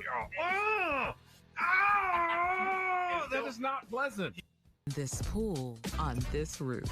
This is all for you. The all-new Hamul Casino Resort, now open.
Welcome back, Men and Woods, 97.3 The Fan. A lot of Padres talk this morning. I like that. I like Monday mornings come in, chat some Padres baseball, but want to talk some SDFC. We will do so with our pal Craig Elsten of the Cro-Maniacs podcast. He also of Padres Hot Tub. Want to talk to Craig? We will do so right after traffic. From the 855 Get Ross Traffic Center. Injured? Demand justice. Demand Jurowitz. 855GetRoss.com. National City 805 northbound from East Plaza Boulevard. It's a slow commute past Market Street. Due to police activity, brake lights will continue to the 15 interchange. This game day traffic report is brought to you by Crystal Geyser Alpine Spring Water. What makes Crystal Geyser Alpine Spring Water different? We always bottle our Alpine Spring Water less than 1.5 miles from the spring source, and all our bottles are made with 50% recycled plastic from our own recycling plants. Crystal Geyser, bottled at the spring source. And joining us on the SDCCU fan hotline, brought to you by SDCCU. It's not big bank banking. It's better, is our pal and yours, the great Craig Elsten. Good morning, Craiger. How are you, buddy? Great, Woodsy. Hope you and Paul had a great weekend. We did, man. Oh, yeah. Very nice Mother's Day weekend at the Woods home, and very peaceful indeed. You had some Padres baseball sprinkled in there, some of the wilder games of the season so far, Craig, but we should be getting used to that by now. But I wanted to start, as we always do, with SDFC. And I said earlier in the program, you know, I've been told a result on the road is a great thing against a really, really good Seattle Sounders team. You get a result, you come home, and you're good to go. I feel that this team is in such desperate need of a win in most worlds, like that's a great result. You go, you're happy with that. But see, Craig is the pro, so I need you to tell me how I should feel. Was I right or was I wrong? Look, is it cope? Two things is it just massive? Is it massive cope when you have the result on the road? Two things can be true at once. The first is indisputably that pulling a result at Lumen Field, where the Sounders haven't lost in like 20 straight matches, is a great result. Even if this team was in good form, if the team was playing really, really well, for them to get a result out of Seattle would have been a good weekend. So that is true. The Sounders had not scored fewer than 2 goals in any home match all season. and SDFC held them to 1. So that's good. It can also and equally be true that this team continues to drop points after the 75th minute and continues to turn wins into ties and ties into losses. And I believe my Cromaniacs colleague Alex Pena said those were the 8th and 9th points that SDFC has dropped 75th minute or later in a match this year. So, I mean, that's a lot. That's the equivalent of 3 full wins, that SDFC has left on the cutting room floor because of late concessions. And this is a pattern we're seeing now, right? Early on, get that goal, feel good, don't really add to it, withstand. But boy, at the end of the game, it felt like the Sounders goal was inevitable. Yeah. They were just rushing in form down the floor over and over. And frankly, the fear was that a second one was going to go in. There were a number of chances for it. And then, of course, SDFC gets the best chance of them all literally in the final 10 seconds and couldn't put it home. The anti-Padres, if you will, right? Like the late inning magic, disappears for SDFC. The late inning magic has been what's carried the San Diego Padres to 24 victories seemingly this year, Craig. It's unbelievable. It really is. I mean, it's unbelievable. Again, I'm in the process of repeating something I'll say on my show, and I said on the post-game show last night, this team has the pitching staff of a 95-win team and the offense of a 70-win team. Yeah.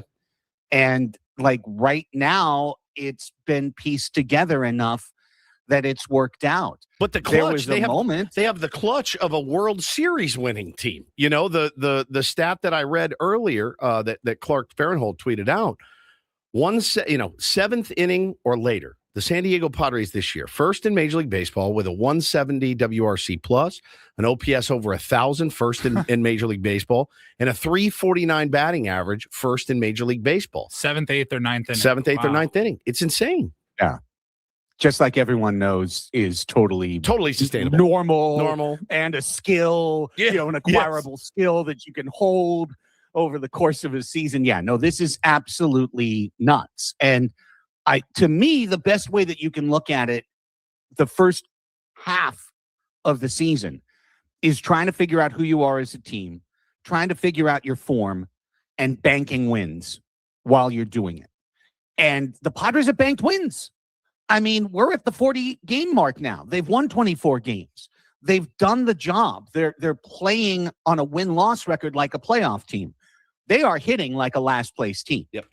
And they will not make the playoffs with Manny Machado and Fernando Tatis Jr. and Jackson Merrill and Gavin Sheets and Ramon Laureano all having the worst years of their career. They won't make the playoffs. That's easy. Everyone should be able to understand that. And equally to understand that the idea that how these guys are hitting at the 40-game mark is going to be how they hit at the 160-game mark, that's just as crazy, as saying anything else. Obviously, these players are due for a ton of positive regression. I'm personally a little bit tired and feeling like the script writers are kind of getting lazy with their Manny Machado, season right-throughs of, we're going to wait to some arbitrary midpoint and he's going to be terrible up until this arbitrary midpoint and then he'll be great the rest of the year. 1 year it was June 19th, it's May 11th now. So when does the switch flip and Manny goes from being a cipher in the middle of your order to a guy that you're going to count on game after game? Tatis, he hit a fly ball yesterday. Damn close. To left field. That's the most encouraging thing I've seen from him in 2 months. Yeah. To be honest with you. So, let's see where this tracks. They're obviously not, fingers crossed, going to all finish with the worst years of their career. You'd expect that would lead them to be in a more comfortable position, Woodsy, in the middle of the season, because I do think that the team's pitching has been a little bit stronger than you might have thought, especially with Pivetta and Musgrove out. So, they've held it together this far, and they've got the opportunity to stitch together a real team behind the win-loss record. Yeah, no question. Talking to our pal Craig Elsten here on Ben and Woods this morning. For me, I think the most frustrating thing of all, and this has been for a couple of years now, man, and I'd need to go back and look, and I won't. Somebody might, but I won't. I don't have the time or really the know-how to do it. But the pitcher with the 4.5, 6, 7 ERA, absolutely carving up this team, in the first 5 to 6 innings. You're watching it almost every game. You're hearing, oh, he's never had this many whiffs in a game before, or he's never gone this deep into a ball game I'd before. say career high in strikeouts It's maddening. It's the killer instinct that, you look for in a team that's like, hey, man, this is going to be good hitting today. This guy's got a 5.6 ERA. He's, a year in the league. He carves these guys. I mean, just carves these guys, and it happens way too regularly. So when we talk about approach and things, I kind of got on a soapbox a little earlier about, hey, man, the Braves have the same approach. You see a mistake, you punish a mistake. They're just not executing. They're not executing the process, whatever it may be. The results aren't there right now, even though, yes, and I know we're all tired of hearing it, they are hitting the baseball very hard. They have a low BABIP, whatever. Like, it's supposed to turn around at some point. Yeah, and, the BABIP talk is, it's understandable. It's not wrong, but like a hard hit fly ball right at the center fielder, I'm not like, oh, you were so unlucky. Yeah. That's baseball. Those are the type of things that pitchers need and expect, is to get some balls that are hit well that are converted into outs. But the whole season's crazy, right? It's crazy. First off, I just want to give credit to Jackson Merrill, because when they moved him into the leadoff spot last week, my initial reaction was, whoa, do you want to do that with this guy, given that he had a career 6% walk rate and was chasing at almost 40% out of the zone? But it appears that Jackson decided to cater to his role, that he was put into the leadoff spot. He realized, I can't go up there and make a first pitch out every single time and be Al Martin in 2000 and just first pitch ground out to start the game. So he's now taking pitches. He had a couple of wonderful at-bats over the weekend, including one to lead off a game, an 8-pitch walk, where he took something down in the dirt on 3-2 that he would swing at most of the season. So Merrill is doing something better. Machado and Tatis are in their own basket. They are basket cases, and I don't know what's going on. Gavin Sheets is a guy I'm low-key worried about. Yep, and Laureano too. Yeah, because last year, Gavin Sheets was such a pleasant surprise. But if you look at the 3 seasons before that with Chicago, when he was a negative WAR player every year, they looked basically exactly like what he's done through 40 games of this year, hitting in the 2/0s with occasional light tower power.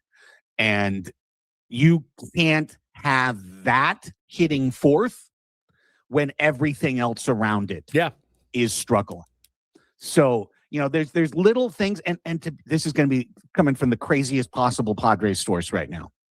Maybe Nick Castellanos needs to play more right now. Like, I'd be looking at any options to try and create a sustainable offense right now for the San Diego Padres, and I would not be precious about players in their roles. So if Casty's going to heat up, I want to see him get a chance to turn this into a more productive offense at DH, or maybe left field theoretically. But Stammen, I think, has done a good job of this so far. We were wondering if he had stopped being flexible. Then he switched his lineup last week.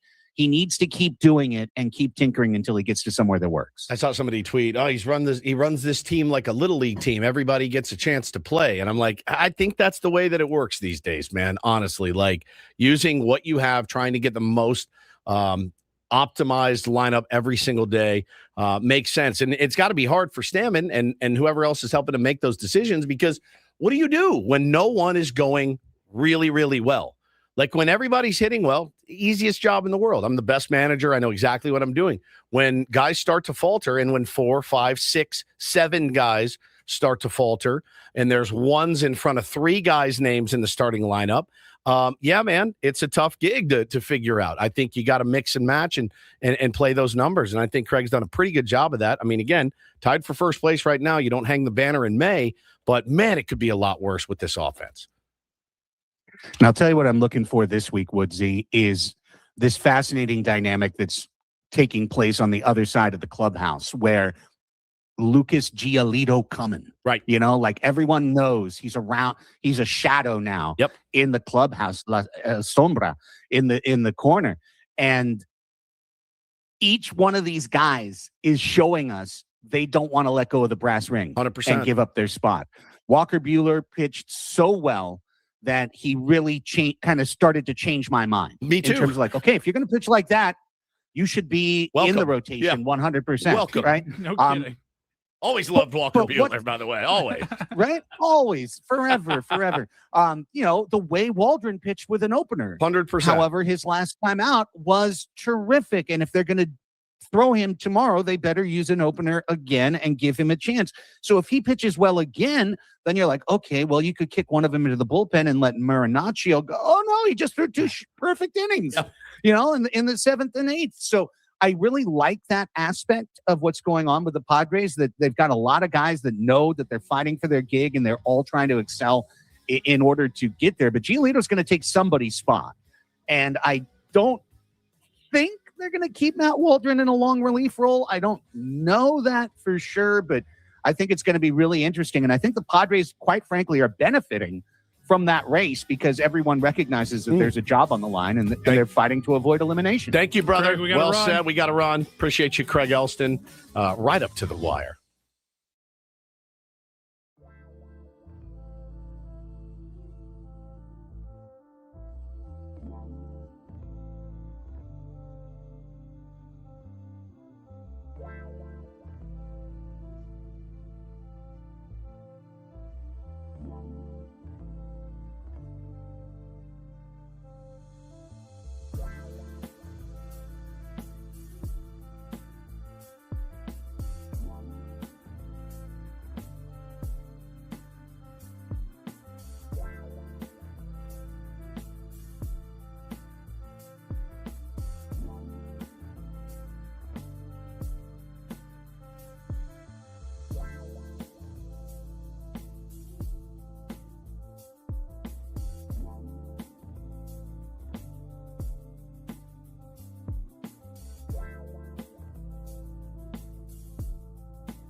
halfway home on a Monday. Ben and Woods, 97.3 The Fan. We are anxiously awaiting the return of our beloved Ben Higgins from Bandon Dunes. Ben from Bandon Dunes. Bandon Dunes will be returning tomorrow with 158 holes under his feet and his belt. I hope his corn is holding up.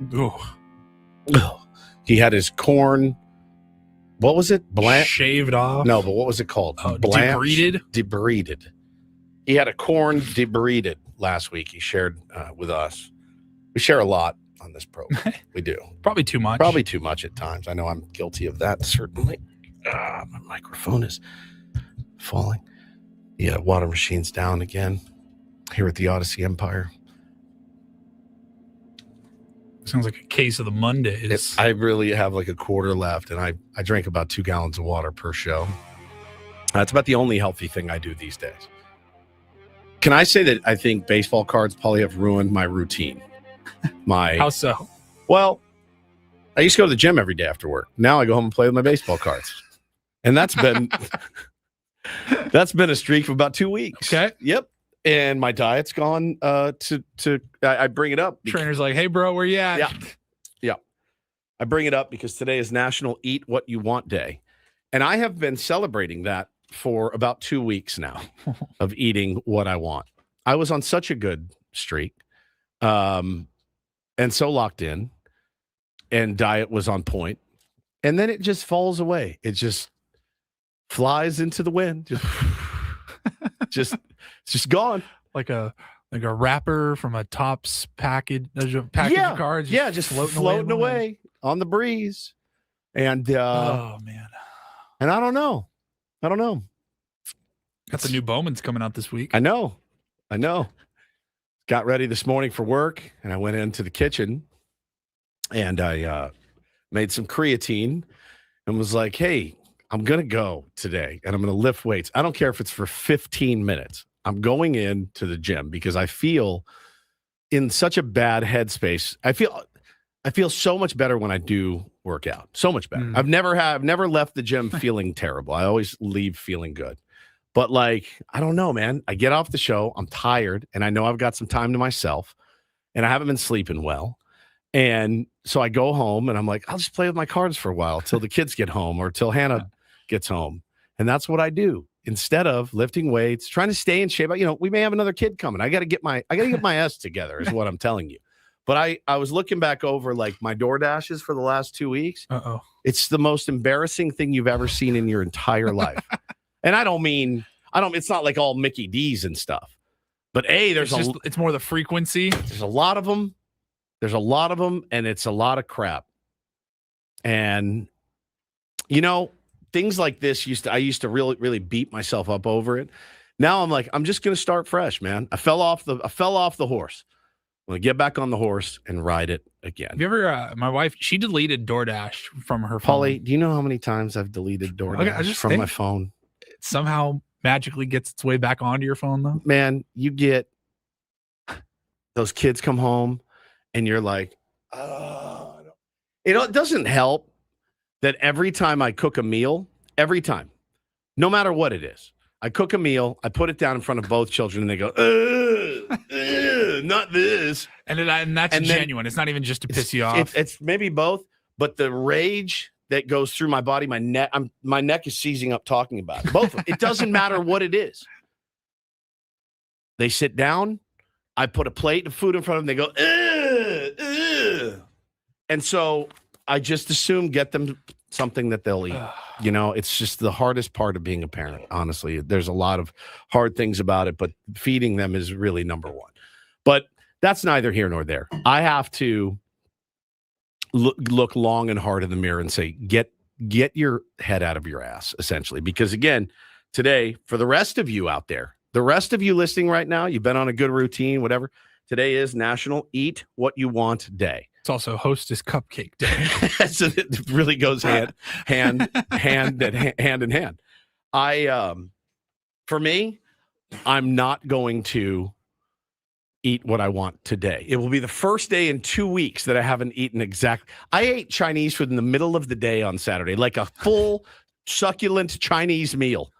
In the middle of Hannah was asleep after her surgery. I ordered Chin's Chinese, beef and broccoli, ate the whole thing with the crispy wontons on top, murdered it, Paulie. I've never been there, but I know a lot of places, like Chinese takeout especially, it's like you order one entree is like meant for like 3 meals. Do you eat the whole thing? I ate the entire container, the entire thing of rice, and the entire bag of wontons, and I sucked it down, washed it down with a Sprite. And I just was like sick. I was sick of myself. Sick of myself. I'm trying to think what I ate this weekend. Yeah, Chris, at least you had broccoli. Yeah, smothered in soy sauce and brown sauce and covered in fried fat. What kind of brown sauce is that? Super healthy, dude. Jesus. So I just have to I got to get it back on, man. And I'm going to be tired, hosting without Benny. I'm going to be tired today, but I'm going. As soon as I leave here, I'm going straight to the gym. And I'm going to lift until I can no longer lift anymore. And then I'm going to try to do it again tomorrow. And I'm going to eat something healthy, some ground beef and rice. And I'm going to have some fruit and some vegetables. I'm going to get it right because I'm telling you, man, I fell off the wagon hard, bro. Hard. On the opposite end of the spectrum, I got a compliment on Friday night. It was my buddy's birthday, 50th birthday. Happy belated, Todd. And he rented out one of the Padres suites. So we were at the game for that turd loss on Friday night. That's a tough one to spend sweet money on. Yeah. Oh, there's my old trainer. Oh my God. Oh no. Oh God. Oh no. In trouble? My old trainer. Get back to the gym. What the heck? Got to prioritize your health and fitness. How did you gain all the weight? 365 days a year. Oh man, I knew it. Knew I shouldn't have said anything. And but anyways, Friday night, one of my buddies that I used to play basketball with, he hadn't seen him in a few months, and he goes, "Dude, you look amazing. Like, have you lost some weight?" I was like, "Yeah, I'm down like 15, 20 pounds probably overall." Yeah. And he's like, "What have you been doing?" I was like, just not eating like terribly. And then honestly, I was like, since we got our new dog, who is a puppy and needs a lot more walks and energy, get a little more exercise. Live on the 3rd floor of a building with no elevator. So, 3 flights of stairs, 5, 6, 7 times a day. All of a sudden it starts to add up. And I'm feeling better. I said, one of my favorite jokes to make when somebody knows about our show and what we do. Yeah. Because he's a listener. And I go, yeah, I'm down like 15, 20 pounds overall, but I just don't say it on the radio like twice a day in a live read. Still make a big production out of it. Some people have to just, tell the whole world how much pounds they've lost in 40 days. But, hey, it is what it is. Yeah. Some of us are just built differently. Yeah, it's exactly right. I need to Nobody likes a bragger. Exactly. I need to get back on the train. I get so many, coaching and practicing with the kids and all that. Like I get a lot of steps and my average has gone up. I just haven't gone to the gym. Charles has it right here in the chat. He says saw meth is great for losing weight. Not doing meth. Just do that, Woods. Holly. So on National Eat What You Want Day, what would you eat? Eat what I want, like kind of your death row meal. Yeah, today. Today is the day you eat what you want. I want to eat something healthy because I haven't in 2 weeks. You know what I want? I haven't had one in a while. I don't know. It's not even like my favorite meal by any stretch, but I've been jonesing for a good pot roast. Fantastic. Love it. It's fantastic. But I'm going to have to make my wife make it. She's a much better cook than I am. Is she? Yeah. I put mine in the crock pot. It's kind of hard to mess slow up. cooker. Yeah. National Eat What You Want. That's what I'm jonesing for right now. I'm going to eat some ground beef, some grass-fed ground beef, some rice, and some vegetables. And I'm going to wash it down with some water and see how that goes for a couple days. I'm going to treat myself like I'm on, like I'm being punished. I'm going to punish myself. I have eaten like a slob, and it's the not working out too. Like you can eat poorly if you work out. You eat a little more poorly. They say follow the 80-20 rule. I've been following the 90-10, the 10-90 rule. 10% healthy, 90% crap for the last 2 weeks. I don't know what it is. It just something happened. And I do blame baseball cards a little bit because I do feel the pull, the gravitational pull when I'm off the air to like, I got stuff to do. I'm going to go home and like mess with those. As much as fun as it would be to just make so much money. Hold on. Where'd you get that water? I can't tell you. Will you get me one? Yes. Thank you. Attaboy, Johnny. Desperate over here.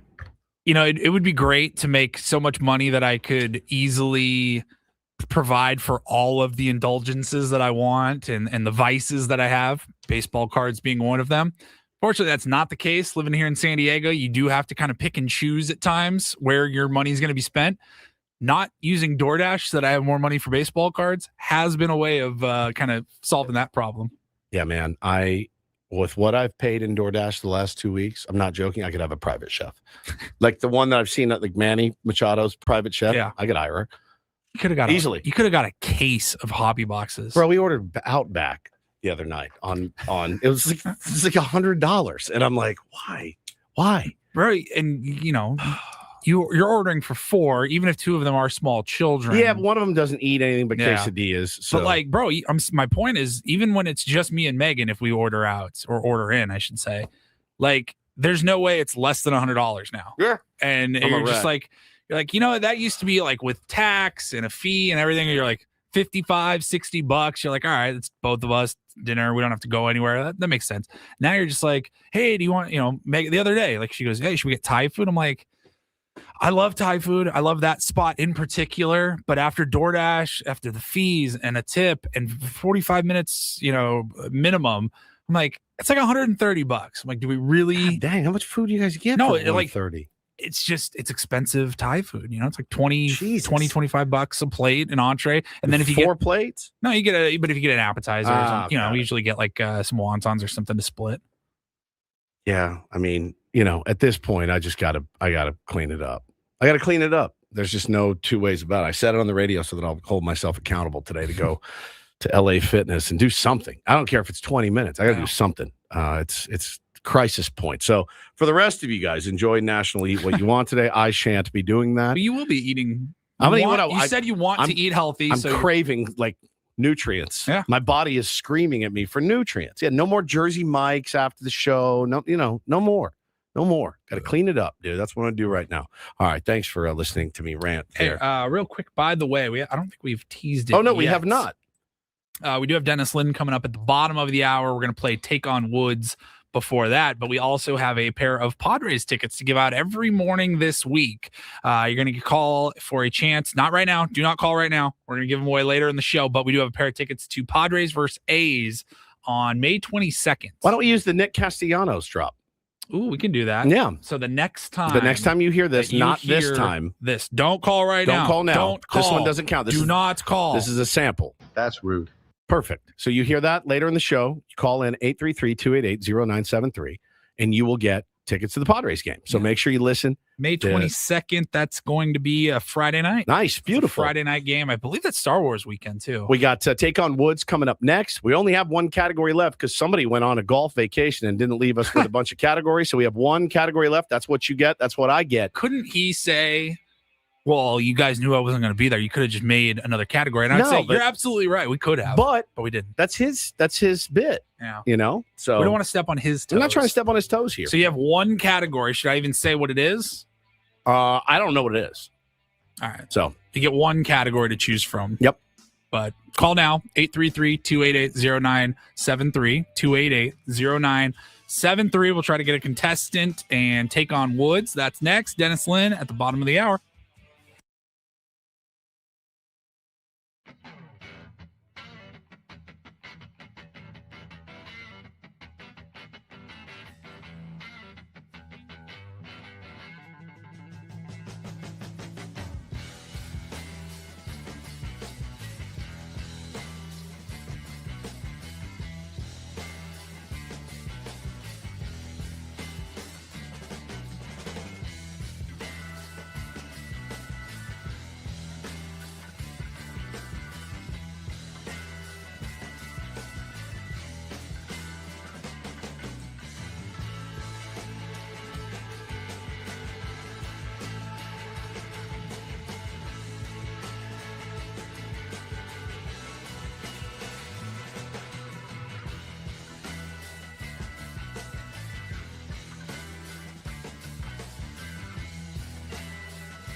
Hey player, this is all yours. This room with this and this pool on this roof. This is all for you. The all-new Hamul Casino Resort, now open.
Hey player.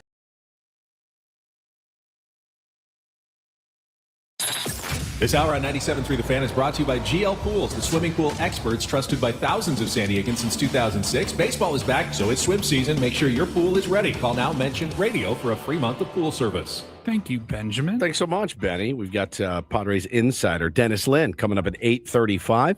But first, let's do a little take on Woods. We got a contestant? We do. All right. You get out of here. I will.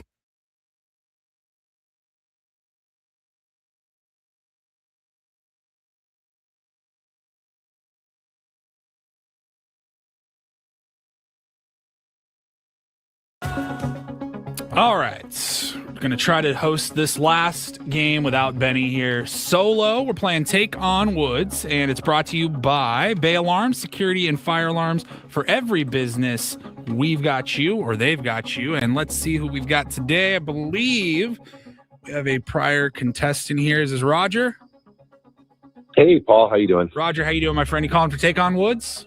Absolutely. All right, let's see if we can get you qualified for our grand prize. If you beat or tie Woods, you will qualify for a chance to win this month's Vegas grand prize. It's a $500 gift card to the Westgate Las Vegas, the home of legendary Vegas fun.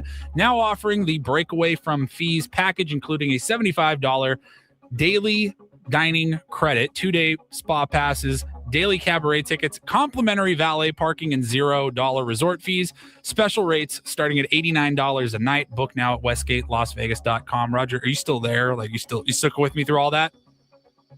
Yeah, I'm here. I'm good. We'll try to get you the $500 gift card. Now, Roger, you typically are a music category guy. Unfortunately, we have one category remaining on the board, and it is not music. So you are going to get the movie category, okay? Are you going to be okay with that? I think we'll muddle through. All right. So we are looking for 5 movies whose titles all follow the same pattern. The category is called What the F, Ben. So every movie will have the word the followed by one word, and that word starts with the letter F. The blank starts with an F. You got it? Oh, okay. All right, got it. I want to make sure you follow the rules. So it's two-word movie title. Yep. The blank. The blank starts with an Got F. it. You tell me. So we're going to start with a 2-second clip here, all right? Roger, are you ready to go? Yeah, let's go. All right, 60 seconds on the clock. We'll start with the 2-second clip. What the F movie category. Your time begins right after I play this clip here, Roger. I didn't kill my wife. I don't care. The Fugitive.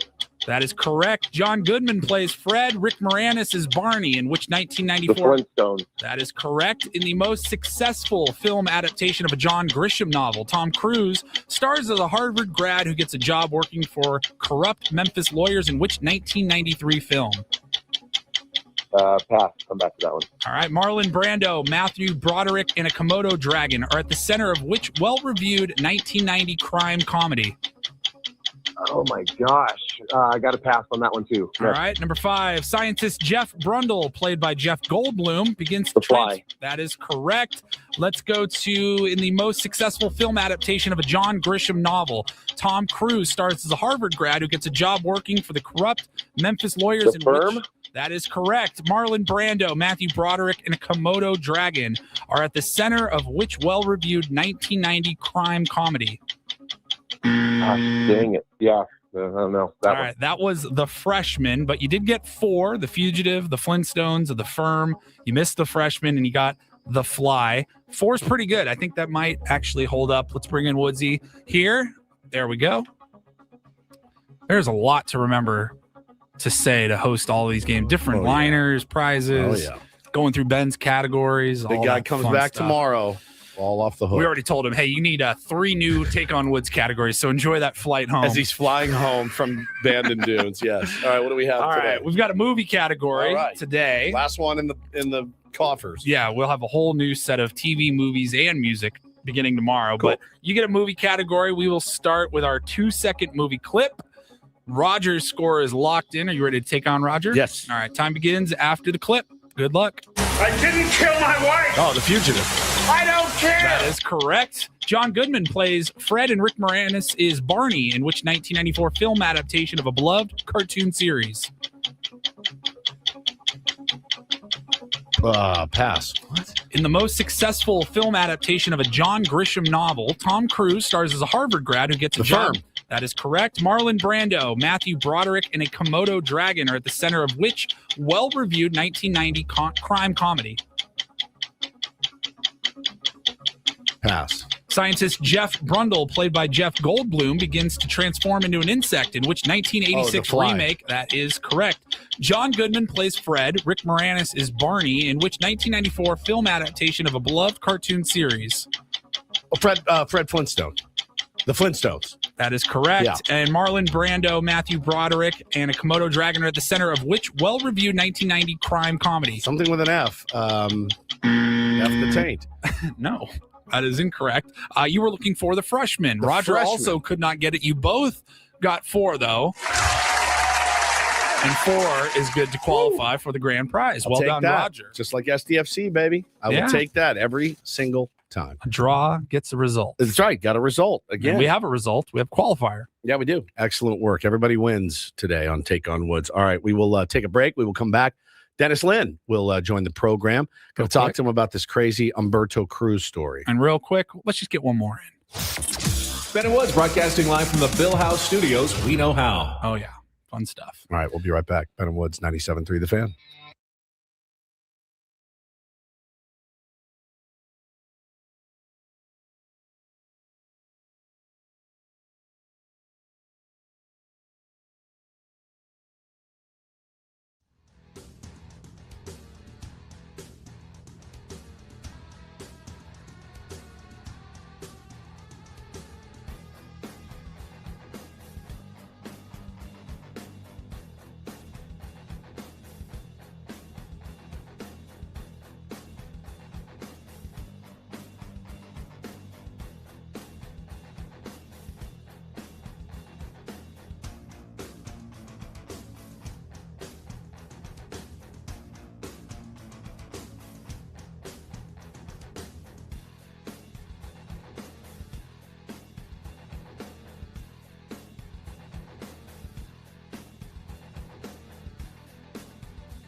He just, here, I'll show you a little. Just a little. Please don't. Just a little bit. What hurts on you? Nothing at all. A little bit. Nothing. Now, So let's say whatever you're about to touch is the only thing. Let's say it's going to hurt. Right? All right, yeah. Okay. Pretend your knee hurts. Pretend your knee. It's going to in a second. Right here. That is not pleasant. Hey, player, this is all yours. This room with this view. This speakeasy with this cocktail. Hey, could you make that too? The spa with this. Ah. And this pool on this roof. This is all for you. The all-new Hamul Casino Resort, now open.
Ben & Woods brought to you by David P. Shapiro, criminal defense attorneys, helping good people regain control of their future when charged with a crime since 2010. Visit davidpshapirolaw.com. Thank you, Benny. Benny will be back tomorrow. We got the great Dennis Lynn, Padres Linsider for Ben & Woods, writes for The Athletic, and wrote a story he probably didn't think he would have to write this over the past weekend. We'll get into that and more. Gnarly. It was gnarly after we checked traffic. From the 855 Get Ross Traffic Center. Injured? Demand justice. Demand Jurowitz. 855GetRoss.com. San Diego, westbound 94 car crash. 25th Street causes delays to East Street. 805 on-ramp northbound from 94. The on-ramp is brake lights for a mile until 15. This report is brought to you by Valvoline Instant Oil Change. Got miles ahead? Make sure your car's ready. Swing by Valvoline Instant Oil Change. They'll check tires, lights, and essential fluids with any oil change. Stay in your car, done fast. Coupons at SoCalOilChange.com. Valvoline Instant Oil Change. Your 15-minute drive-through oil change.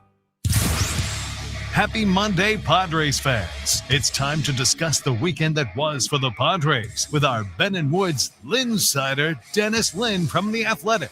Brought to you by Hamul Casino Resort. Hey, player, the rooftop pool's open. Day passes are available, and the spa is calling your name. Hamul Casino Resort, the player's place. And joining us now on the SDCCU fan hotline, brought to you by SDCCU. It's not big bank banking. It's better, is our pal and yours, Dennis Lin. Good morning, my friend. Good morning, Woodsy. How are you? I'm doing well. I saw your article about Humberto Cruz, and I want to get into that for a moment.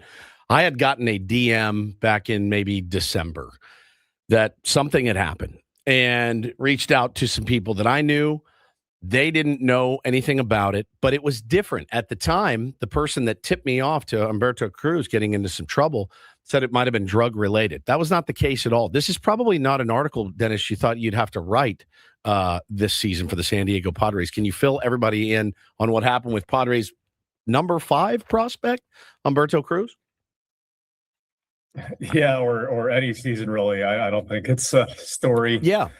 You expect to have to report on and write, but yes, just briefly, he was signed out of Mexico in 2024 for $750,000. Came from the Diablos Rojos, so obviously there's some Padres connections there already with Alfredo Harpelou owning that team. But yeah, excuse me, he was a really promising prospect, and I guess you could still technically say he's still a promising prospect, but. Yeah, things are on hold for a while now because he was, according to court documents, caught, transporting undocumented people within Arizona near the border. And according to this criminal complaint that was, I guess this is back in October, that's been pulled up. He said he was responding to a social media ad, to transport people for $1,000 a pop. And he waived his Miranda rights and kind of admitted to the whole thing. And then, he's a Mexican citizen with a work visa, and he self-deported, from what I understand, not too long after that incident last fall. So, after you get deported, and it's like a standard 5-year minimum before you can get back into the country. Wow. So, for all intents and purposes, his Padres career is probably over, unfortunately. Yeah, I read the part too, and so, I mean, I guess, are we to imagine or believe that he's, in Peoria and he's working out, doing his side work and going to the trainer's room, doing whatever he has to do, and then sees an ad and is like, hey man, I can make $1,000 pretty easily just by driving people around. He kind of admitted to, like, oh, once I picked them up, I knew they were probably shouldn't be doing this. Yeah, I probably shouldn't be doing it, but he did it anyway. Was this, Dennis, a case? He wasn't picking up people and like driving them around for Uber. Right. Yeah, which he absolutely could have done, I guess. But was this a case of like a minor leaguer needing money, or what? Like, what can you glean from it? There's more to the story. I'm confident of that. We'll see how much more comes out. But I think, first of all, we should know, you guys probably saw, he underwent elbow surgery in September. So he was rehabbing. He's going to be out for this entire season anyway, most likely. So he probably had a lot of time on his hands. And again, he signed for $750K. In the past, several years ago, used to be that these like Mexican League signings, and he was, part of, again, the Diablos Rojos before he signed with the Padres. They get like a large percentage of your signing bonus. But I think several years ago, they changed the rules. So where it's like actually the team, pays an extra release fee on top of that. So, he should have been getting most of that money, at least in the signing bonus. But as you all know, with young kids, you never know exactly like what decisions are made in professional baseball when they suddenly have a lot of money. $1,000 per person to kind of risk your entire career, which you ended up, losing at this point. For now, we'll see.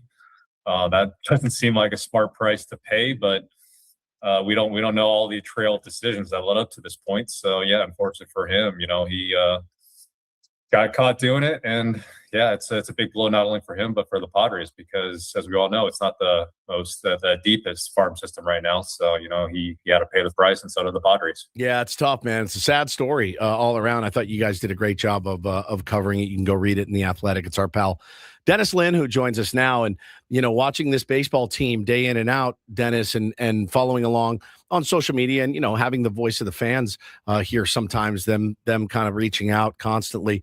I mean, you'd never know this team was in first place. I kind of agree with it, though. I mean, 24 wins is a lot of wins to this point in the season, but holy smokes, man, they're getting it done in really unconventional ways that don't seem super sustainable at this point.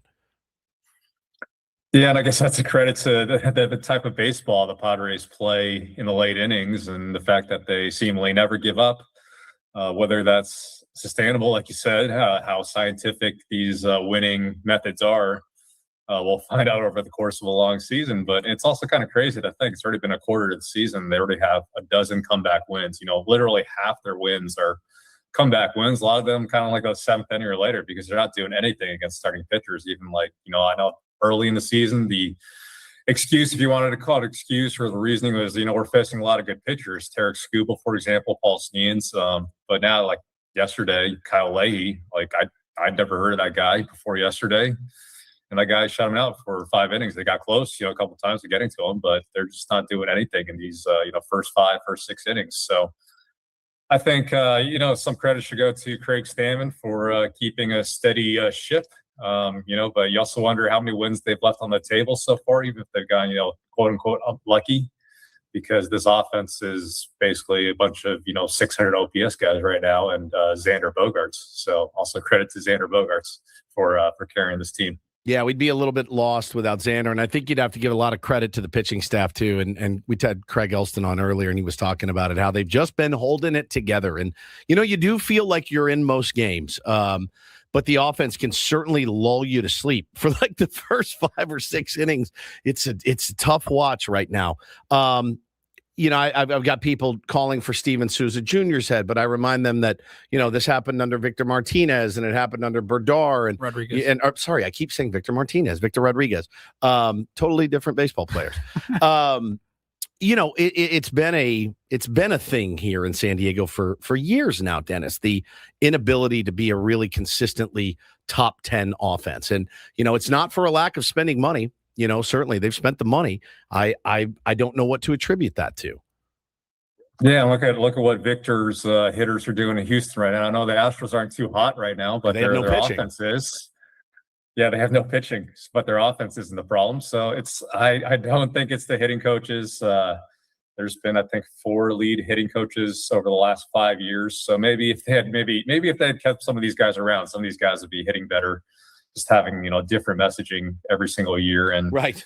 This was asked of Craig Stammen over the weekend. Is Fernando, and I know a lot of the attention is rightfully or maybe unjustly, maybe a little point going toward Fernando because he's not the only problem in his offense. But the question was asked: are there too many voices for him right now? And Craig basically said, yeah, that can definitely be the case. And it's also me. I'm part of that too. I'm trying to keep him mentally in the right spot. But there's just there's a lot of coaches and a lot of voices these days for all these guys. But guy like Fernando is such an emotional player, kind of rides the highs and lows, and I think he did a good job yesterday, taking some very mature at bats. Not trying to do too much, taking a couple of key walks. But yeah, there's a lot going on when you have so many coaches and so many years. These people like in your ears just. Maybe the coaches aren't the answer, but I also don't think they're the problem right now. There's an echo effect happening right now on Dennis's audio that was amazing. You sounded so cool there. It was echoing. Is Dennis still with us? Yeah, he should. I'm still here. Okay. Yeah. Oh my God, that was crazy. Well, we're gonna have to play it back after. You're gonna die when you hear it. It's incredible. Why did this happen? I don't know. We've had since Ben has been gone, Dennis. We've had so many problems with audio. It's not even funny. We had Stammen on Friday, and I wanted to ask him some of these questions, but his phone kept cutting out. Yeah, he was calling from the moon. And we had to cut it short, and now you've gone into full echo. That was You're good now. You're good. It's nothing you did. Dennis. That was fantastic. I completely lost my train of thought. talking about the voices, right? It sounds so good, Dennis, when you're like, man, we've got this and this and this, and we got this guy, and he's good, and he can do this, and he can game plan, and this guy loads the iPad with every AB, and the too many voices in his head. I constantly see, he needs his dad here, and it reminds me of a quote that's been making the rounds on social media from maybe a year ago. I guess Fernando Tati Sr. said, "Do you think you're a good hitter?" to Fernando Jr. And he said, "Yes." And he goes, "Well, you're not, because you don't hit 300. And that kind of, I would imagine, would get in your dome a little bit if you're Fernando Tatis Jr. So I don't know who the right person is to get through to him, but I do know this. He's been a part of all 24 of those wins. He's helped you get there. Like, he's a big part of it. He's still contributing to wins. He's not Anthony Rendon as the fan base paints him out to be sometimes. Yeah, I mean, not to get too nerdy on you, I know Saris, who's much better at this. That's stuff, our guy. But, like, I was just looking at his expected weighted on base average, basically, his quality of contact, and over the course of the season, and he's got the second highest in that category expected weighted on base average on the team. After Ty France, as we all picked. Yeah, we all knew that was coming. Yeah, so he's making really solid contact. We all know that he's been hitting the ball hard, but he's not getting rewarded for it. And yes, a lot of that's his timing and where he's catching the ball and whether he's pulling the ball and all that stuff. But yeah, to your point, was he his dad? I do think of that quote too. Like, last season, like when Fernando said like his dad told him he's not a good hitter. And I was talking to Steven Souza just a couple of weeks ago, and he said, yeah, there has been a emphasis. He wasn't pointing out like this came from Fernando's dad or anywhere in particular, but he's like, yeah, there was an emphasis in the offseason on letting the ball travel more, kind of using the middle of the field or hitting it the opposite way. And I think that all plays into it. Yeah, maybe that was partly his dad, but yeah, he's just tried so many different things. You wonder if he just maybe kept it a little more simple. And he's very much an old school guy for a 27-year-old. And that's also, a credit to his dad, whether that's a good thing or a bad thing at this point, is that, he's not looking at these nerdy stats that we look at. Yeah. He's probably looking at exit velocity. That's about it. Talking to some players in that clubhouse, expected slugging percentage is a big thing that they look at. I don't know if Fernando looks at that, but right now all he sees is the 0 in the home run column, and he's clearly pressing to try to change that, and hasn't been working. At this point, you kind of wonder if he's even going to end up with like 10 home runs this season. I know. So it's pretty crazy. I don't know what to say. Can I say this to the dads out there? If your son asks you if he's a good hitter, tell him yes. All right. Hitting's hard enough. It's hard enough without we dads out there telling our kids they're not good because they don't hit 300 at the big league level. Like Fernando Tatis Sr. was a good hitter. I'll take Junior every day and then some. And so would every other team in baseball. So, that can get in somebody's head pretty badly. Dennis, we thank you for your time. Your echo will live in Ben and Wood's lore forever, just so you know. Paulie's probably going to come back with it here in a couple of minutes. Wait till you hear this. It's incredible. So thank you for your time. Great work on the recent article, and we'll talk to you next week. Thanks, guys. All right, Bye. brother. Thank you. That is incredible. Incredible. Holy cow. Do you have it? Or do we need to wait? I don't have it saved, but I think I know what happened. I think something just got unmuted, and if I press this button, it might happen again. We'll find out. Do it. Testing. 1, 2, 3. No. It was like it just switched. In the middle of his, it was like, yeah, somebody said like the Lou Gehrig today. I consider myself. Wow. It was also the timing. Like the timing was about perfect. Too many voices. Yes, and he was like, hello. It was unbelievable. I have no idea. I've been in radio 15 years. I don't know why some things like that happen. I don't think it was his phone. I don't think it was his computer. I have no earthly idea. It was something I did. I was not messing with stuff. I was just working, and just like something got unmuted. Your computer will run an ad or something, a YouTube ad or something randomly, and we're like, where's that audio coming from? It was kind of like that, except it just good. It caused the echo effect. Like if you get two cell phones too close to each other, that's kind of what it sounded like. It was like bouncing off of each other. It was one of my favorite moments of all time, and it completely threw me for a loop. Completely. He was in a good groove talking about something great, And all I could do was picture the echo. So when we have that for you guys, we will bring it back. I do love talking to Dennis Lynn, man. He's in there every single day, got his finger on the pulse. And, I think with Tati, I can't wait till it's over, man. Oh, my God, I can't wait till he just gets the one. I think I just saw a stat, Shohei even has gone 101 ABs without a home run. And that's got to be brutal for him. Cal Raleigh, my fantasy catcher, he's dying right now. And I mean dying. There's some really, really good hitters around baseball that are struggling right now. Those are 3 good ones right there I just named. Yeah. Cal Raleigh, Shohei Ohtani, and Fernando Tatis Jr. But at least they got one. They got one on the board. And it's just like, if you can get that one. Oh, I thought he had it yesterday. Yeah, I mean, Raleigh's hitting $160. He's like 0 for his last 40 or something. Like, Tati's not that. He's not doing that. Yeah. I mean, holy cow. What is happening right now in the game of baseball? No, I think you said it. He is still contributing. Yes. And helping his team win. Correct. It's not what we signed up for or expected. No, not what we expected, but I'm riding with the guy, man. 27 years old. He's here for a long, long time. I'm not buying the trade. And again, for all of you wanting to get rid of him, like you are saying in my DMs, get rid of him, ship him out. He doesn't want to be here. I don't buy that. Yeah. I know he wants to be here, and I know he wants to do great for this franchise. But, at some point, you have to call it like you see it right now. It's just he's not getting the job done. He's down bad right now. He's down I don't bad. remember who said it, where I saw it, but I did see something along the lines of, hey, man, like, I get it. Everyone's upset, but you're too reactionary. Yeah. Everyone is, it's what have you done for me lately? I will still argue that, like, last year, Fernando Tatis Jr. was a great player. 6 WAR player last year. He was a 6 WAR player, MVP votes. He just didn't have the 40-plus bombs that we wanted. That's it. Everything else was good. This year has been terrible for him, at least offensively. And somebody said, man, it's like one bad, call it 6-week stretch right now is where we're at. Yeah. Out of a 13-year contract. Yep. A month and a half out of 13 years. And again, if you really think about it, why trade him at this point? The lowest with the value. lowest possible value, right? So, all right. Reindl Report next. Reindl Report. Can't Let's get weird.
Yeah, that was so awesome. I mean, just give me like 30 seconds. I love Dennis, but how do you make Dennis Lynn better? You put an echo effect on his voice. I think we should frankly do it to all of our guests. Welcome back. Ben and Woods 97.3. Our whole The show Fan. would just sound like you're on mushrooms. It literally was like, what just happened? Like something kicked in. It was crazy. Ben will be back tomorrow. Try to get this ship back on course. It hasn't been too bad. We got an hour left of the program today. Okay. And all right, Paul, you got it. This is it. Did a good job yesterday, taking some very mature at bats. Not trying to do too much, taking a couple key walks. But yeah, there's a lot going on when you have so many coaches and so many years. These people like in your ears. Just, I think yeah, maybe the coaches aren't the answer, but I also don't think they're a problem right now. There's an echo effect happening. Fantastic. It was perfect. There's a lot going on when you have so many coaches and so many years. Yeah. So many coaches, and so many years. In so many years. And so many years. Yeah. Dominic, he broke into the safety dance. The safety dance. S-A-A-A-F-F-E. That was phenomenal. There's a lot going on when you have so many coaches and so many years. These people like in your ears. Commendatory. Love this new Tame Impala song. Yes, just perfect. These are perfect. You can dance if you wanna. It's so dare I say best of moment. I'd like that saved, Paulie, because I would like to hear that again for many years. At least a promo or something out of that. Let's get to some Reindl Report though. And get things started here with our today's edition of the Reindl Report. Now tuned into the greatest. Welcome to the Reindl Report with Paul Reindl. Hi, Paul. All right. 2 stories from the world of sports that we haven't gotten to yet. We'll start off in Major League Baseball. And 1 story that you didn't know you needed. Are you laughing, biatch? It's the Reindl Report Hey, Paul, how you doing? Okay, how are you? on 97.3 The Fan. Are you ready to bless the mood? I need some help, please. That was good. Can I get a yeah? Oh, yeah. All right. Maddie says in the chat, it was perfect. Can you hang a sound file in the Louvre? Can you? It was so. We've never won a Marconi Award, but I believe that we would deserve one. I agree for that. I have to agree. And we didn't even do anything. It just happened. Brilliant. Take it away, Paulie. All righty. Let's see here where to begin. We'll start off in Major League Baseball. Believe it or not, after 3 hours, there's still a couple of stories we haven't gotten to. We had a trade yesterday in Major League Baseball. 2 days ago, I think. 2 days ago, over the weekend. The Guardians and the San Francisco Giants. We talked about the Giants and don't do this for their manager not signaling to the bullpen which arm he wanted. But off the field, the Guardians acquired Patrick Bailey, the Giants catcher, and in exchange for left-handed pitcher Matt Wilkinson and a 2026 competitive balance round A pick. So the draft pick and Matt Wilkinson heading back to San Francisco, Bailey to the Guardians. I don't know much about Matt Wilkinson, but I do know ESPN said they give the Giants a B+. Moving on from Patrick Bailey and acquiring that arm. Yeah, he said he was a little bit surprised. He said, but at the same time, you can see the writing on the wall a little bit there with my time. Listen, there's been a million things that have come out since. When your president of baseball ops is a Hall of Fame catcher in Buster Posey, I'm sure he has higher standards. And I know defensively, Patrick Bailey is exactly what you're looking for. Offensively is where he needed some help. Now, I found it interesting that he went to Cleveland, who has Austin Hedges, another defensive wizard, light-hitting defensive wizard. I don't know how it's going to work. They had to send down Bo Naylor. They said it was incredibly difficult because they love Bo Naylor, but he wasn't getting the job done offensively either. I don't know what they're going to do, but the rumor mill now around the Giants, Paulie, is pretty active, and it's that they are looking to unload contracts now. They are looking to get rid of Devers. They are looking to get rid of Chapman. They Sellers already. Wow. Sellers already. They are looking to get rid of Robbie Ray, who's going to be their he's going to be a free agent after the season. Some team will come calling. And it looks like the Giants may be here on May 11th, maybe ready to punt the entire 2026 season and see what they can get for some of these guys. Logan Webb, his name has even been mentioned, which is insane because I think he's got 3 years at a pretty reasonable rate left for him. So tough times for the Giants organization, certainly. And I thought that trade was interesting. And I was surprised to see it. I was like, that's me too. early. It's early. But one of the craziest, this is one of the craziest things I saw about it. So they had a series that they got bodied in pretty good. And Patrick Bailey was the catcher. Vitello and his staff, Paulie, were trying to get Andrew Bailey's attention. To switch. Yeah. It was FP Santangelo who calls games, I think, for the Giants or does radio or something. He's involved with the team. He said, I talked to Vitello and I talked to so-and-so. We were trying to get Bailey's attention to change it up because these guys were sitting on split finger and they were barreling him. And we kept trying to get his attention, and he wasn't paying attention to us. Now, I don't know if that was being willfully disobedient or if he was if he didn't hear them, if he was just locked in on the game. So, you start putting 2 and 2 together, him saying, the writing was kind of on the wall. They have 2 other catchers. They have 2 other catchers that they really like that are, I think, more. It's tough, man, because the guy won 2 Gold Gloves. He knows what he's doing behind the dish, but they want more offensive pop from their catching position. They have 2 younger guys that they think can get the job done. So shipped out to Cleveland. There it goes. He gone. Elsewhere in Major League Baseball, sad one. We have a shout out to his family as Bobby Cox, the longtime Braves manager, passed away at the age of 84. Yep. And I just thought, man, I was born in 1990. He had already gotten a lot of those wins before I was even around. A lot of those ejections, but too. My God, the Braves of the 90s were just one of those teams, man, where they just dominated every year. They get one, right? Got one. Just one. Just one. With that staff, it's crazy. But pretty hey, nuts. I mean, at least he got one. More than 2,500 wins in his career. He went to the Hall of Fame 12 years ago, back in 2014, and he passed away. And so this is the only way we do things around here on Ben and Woods. And I really hope we can see more unity and more peace when already things are so difficult. So, shout out to his family.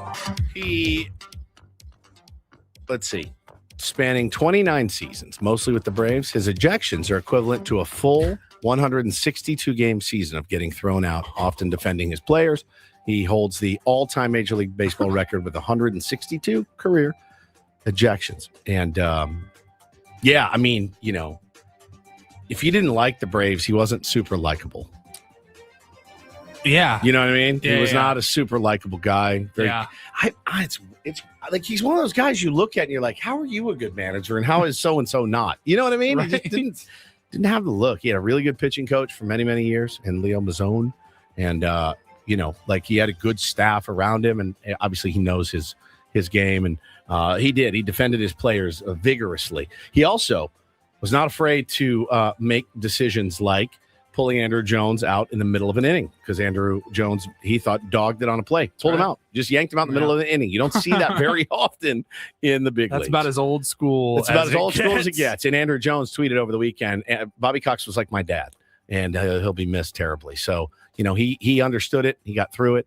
So the Cox family is suffering right now. The Ted Turner died this week. I mean, tough week for Braves fans. Loss. Yeah, a couple of big losses. They did take 2 of 3 from the Dodgers, so they're feeling pretty good, which we enjoyed that very much. So thank you, Braves, for that, and shout out to your family, Mr. Cox.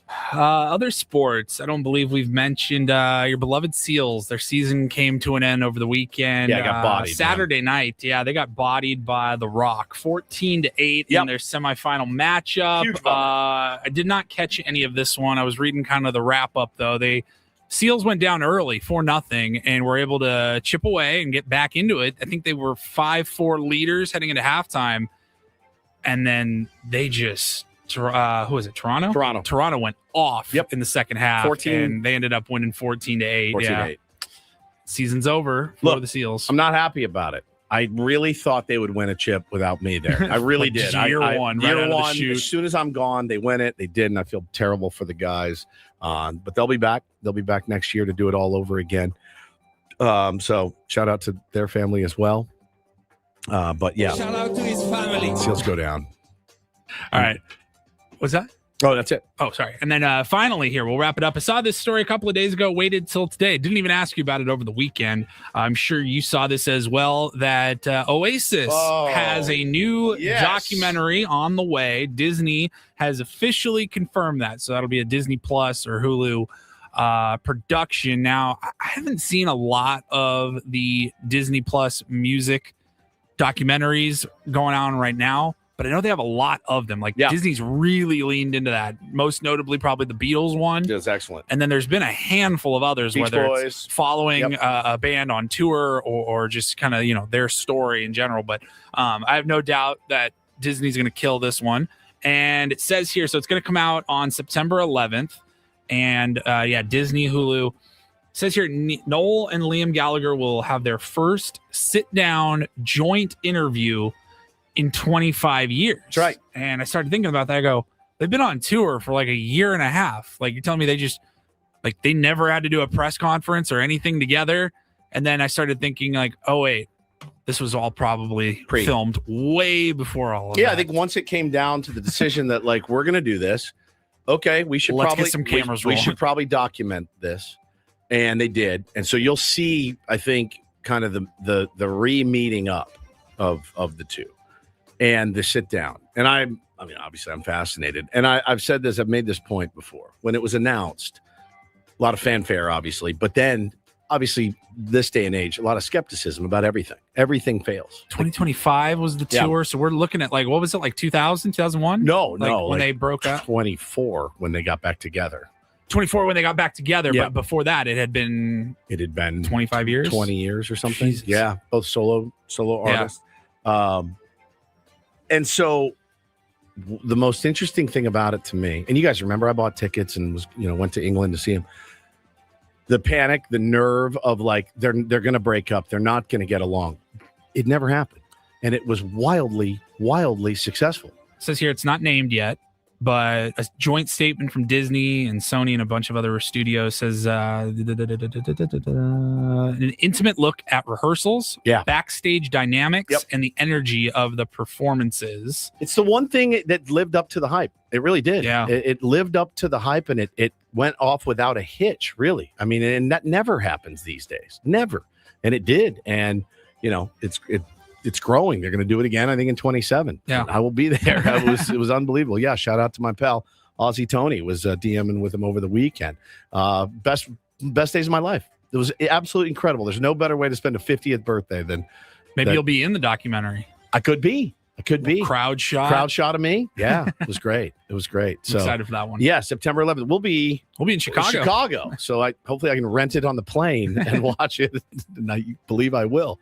That was amazing. That's amazing. I can't wait for that. The guy that directed it is the guy that did Peaky Blinders too. So it'll probably have a little edge to it as well. So thank you, Paulie. Excellent Reindl Report today. Ben will be back to enjoy the Reindl Report tomorrow. That's rude. That's rude. You guys know what to do. All right. We don't have any guests this hour, but if they did, they'd appear on our SDCCU fan hotline. All guests on Ben and Woods appear on the SDCCU fan hotline. It's not big bang banking, it's better. Actually, we do have a little bit of business here while we're doing that. We got a new liner this week. I don't even know if it's on the rundown yet, but we actually have a busy weekend coming up this weekend. Ladies and gentlemen, would love to see you. Opportunity to hang out with the Ben and Woods crew. Join us at Park 101. I can do it. You got it? Okay. Yeah. Join us at Park 101 in the Carlsbad Village this Saturday at 4 p.m. for food, baseball, and fun as we watch San Diego take on Seattle.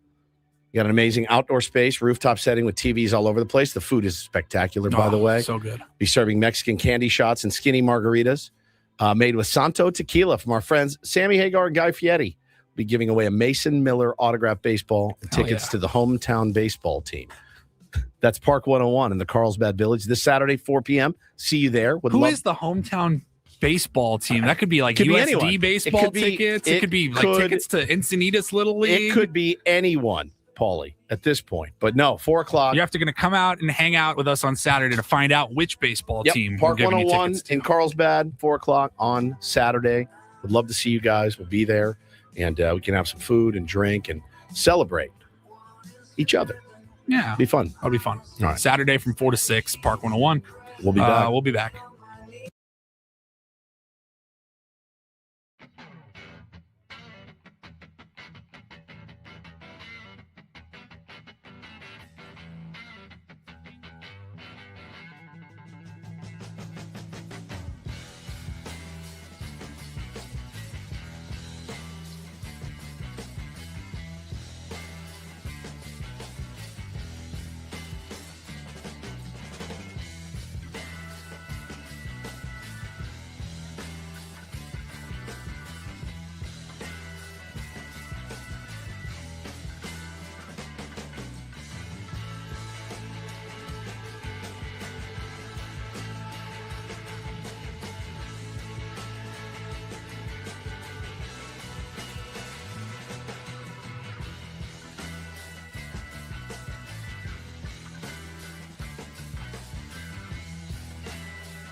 this pool on this roof.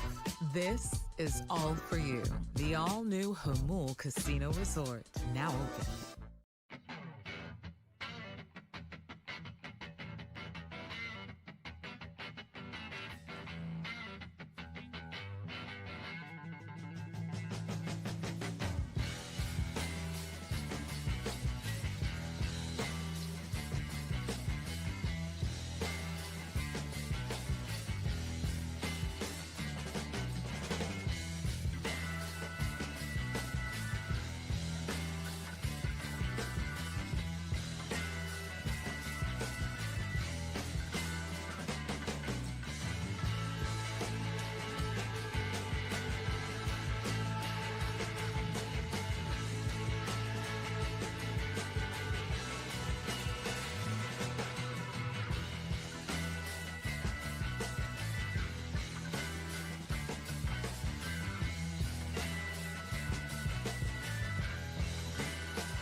Hey player, this is all yours.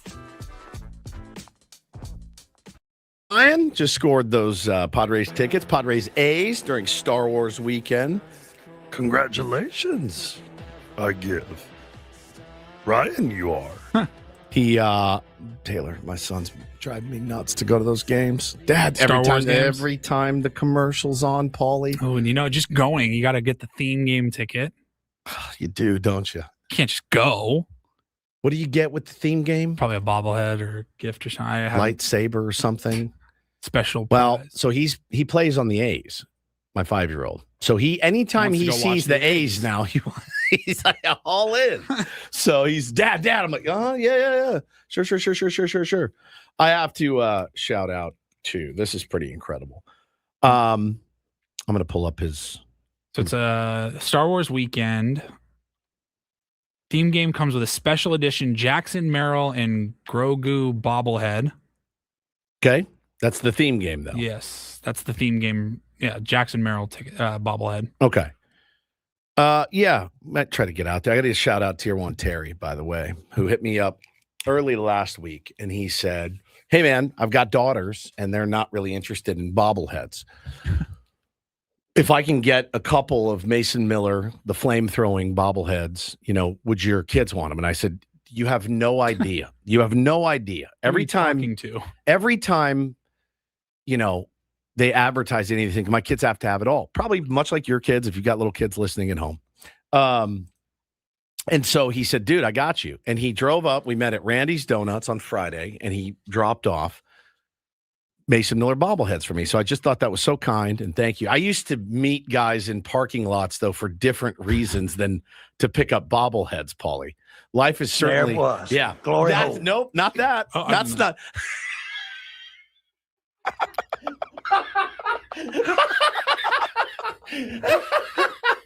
No, that's not why I used to meet guys in parking lots, Paulie. That is not the reason. You son of a bitch. That just laid me out. I had no idea what he was reaching for. Nope, that's not it. Loose cannabis, amongst other Maybe, things. Yes, maybe. But as I pull in at 10:15 on Friday, he's like, "Hey man, I'm in the gray Tacoma." I'm like, "All right, cool." And like I see him, and I walk up, and he's like, I'm looking over my shoulder like I was doing something wrong. I was like, "Bro, you're literally just here to pick up bobbleheads." So I went home, and I just took him out and laid him right there on the counter. One for you and one for you. Now you guys can leave me alone. Your dad, I didn't even have to go that far out of my way. Tier 1 Terry is the one that went out of his way. Elite. I broke myself. I broke myself too. The elite drop placement there. Save that, Paulie. I'm gonna need to hear that again at some point. That was fantastic. Well, that's not why. Imagine you just are like, hey, my 20s were a very crazy time, and just you do what you have trying to do, get by. It's not why I met people in parking lots. Holy crap. It's not why. That was absolutely an incredibly timed, perfect, unplanned drop. But they're fantastic, and my kids were very happy. So Terry, thank you for that. I really appreciate that, dude. It means a lot to me, and made me look like a big hero at home. All right, well, the fellas have landed in Milwaukee. They're currently nestled warm in their beds at the Pfister, and they are ready to go. Yeah, absolutely. Yeah, against the Milwaukee Brewers tomorrow night, Paulie. I am Brandon Sproat is on the mound. He is 0-2 with a 5.87. So anybody want to guess on how tomorrow's game goes? Man, this is crazy. He's never had stuff like this. Against Matty Waldron, who Craig alluded to it earlier. Like, don't change anything. Brad Clay Rodriguez opens this game, and Matt Waldron finishes it. It worked last time. Try to do it again. Don't change anything. Don't just throw Waldron out there in the first inning and see if it works. Do what worked last time. It may not. It may not work. You have no idea. But it certainly did last time. No need to get cute. Throw Brad Clay out there and let it rip. Kind of a big one on Tuesday. Not saying that this Padres team can't beat Jacob Mizorowski, but I don't like our chances at that point. He's really, really good, and that's okay. You're going to run into a buzzsaw every now and then. Stop making the Brandon Sproats the buzzsaws, the Kyle Leahys. Stop making those guys the buzzsaws.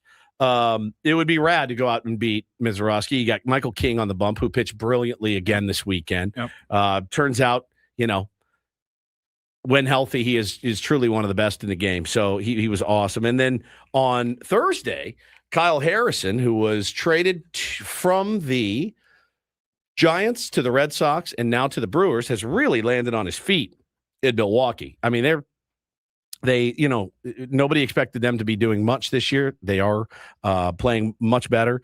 He's 3-1 with a 2.41 since landing in Milwaukee. So left-hander on the bump against Griffin Canning on Thursday. So yeah, man, the rules here. You want to take 2 or 3 in Milwaukee, keep it rolling. But they got they're a tough team. They're always tough. They're going to bunt. They're going to do goofy stuff. They find ways to win. They got a really good manager. And if I'm Craig Stammen, I'm not joking when I say this. If I'm Craig Stammen, I'm going to try to spend some time with Pat Murphy. Legit. Like, hey, man, let's grab a beer. Let's grab a coffee. Like, I want to pick your brain a little bit. Pat Murphy is one of those guys, Paulie, where every season they hand him a big bushel of lemons and they say, here you go. And he comes out with the most delicious lemonade that you've ever had. He gets the most out of all of his players. He gets the most out of them. Hey, sorry, pal, we're trading your closer. That's fine. We'll find somebody else. Hey, man, this guy's on the IL. He's not going to pitch all season. No worries. We'll find somebody else. Plug him right in. It's just I would really want to pick his brain, about how he does his job, because I think Pat Murphy is one of the best. One of the best in the business. I heard him on a podcast. He was phenomenal. And a little kooky. A little kooky. I like it. But I like baseball kooky. Baseball kooky. Yeah, not personal kooky, like just baseball kooky. The pancakes in his pocket. The pancakes in the pocket. I will. That funny video of him just walking away and pulling a pancake out of his back pocket of his baseball pants. One of the funniest things it's ever. Like burned into my memory, and I can't think of like Andy Reid doing that after a sideline interview. I can't think of any NBA coach obviously pulling a pancake out of their suit jacket or whatever. But like in baseball, for whatever reason, Mike Vrabel kind of makes sense.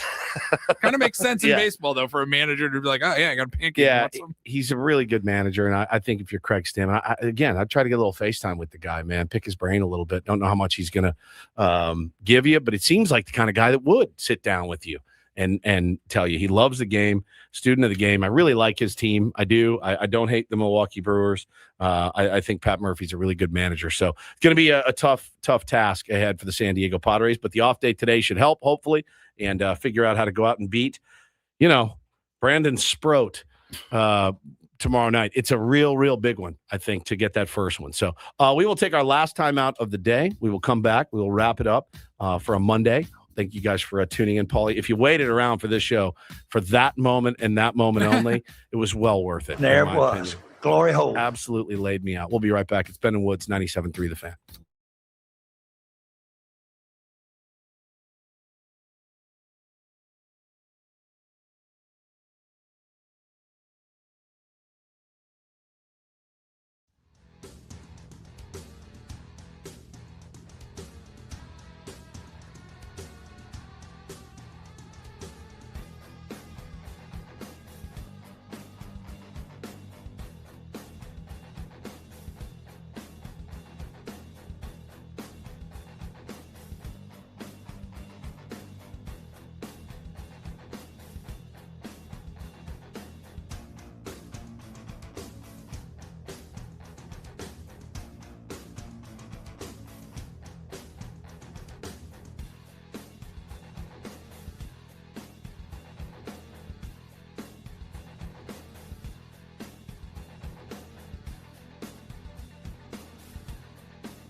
He just here. I'll show you a little. Just a little. Please don't. Just a little bit. What hurts on you? Nothing at all. A little bit. Nothing. Now, so let's say whatever you're about to touch is the only thing. Let's say it's gonna hurt. Right? All right, yeah. Okay. Pretend your knee hurts. Pretend your knee. It's going to in a second. Right here. That is not pleasant. Hey, player, this is all yours. This room with this view. This speakeasy with this cocktail. Hey, could you make that too? The spa with this. And this pool on this roof. This is all for you. The all-new Hamul Casino Resort, now open.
There's people out there that can do those sort of things. So I don't. I'm not a ghost or paranormal guy. Would you stay?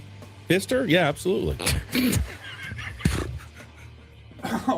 Would you stay at room 3327 at the Hotel Del by yourself for a night? Yeah, it's a nice hotel. This guy, I can't wait till he's that back. was 3 years ago yesterday. You're The Padres were kidding. also in Milwaukee, I guess.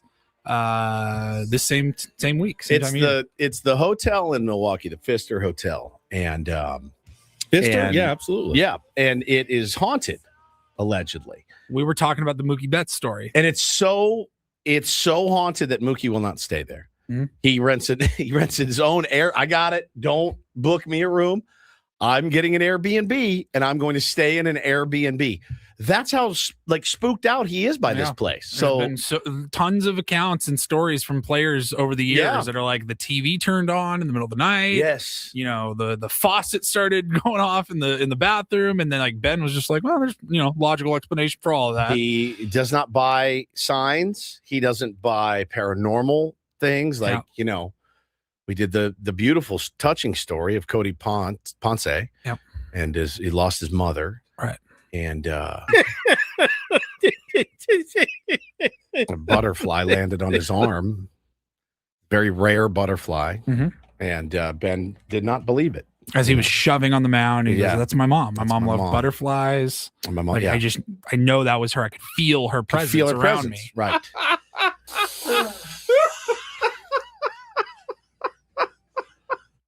So the Pfister Hotel, you'll remember, story of Mookie Betts. He has not stayed there since 2022. Bryce Harper reported in 2013 that his clothes were moved from a table to the other side of the room during a stay.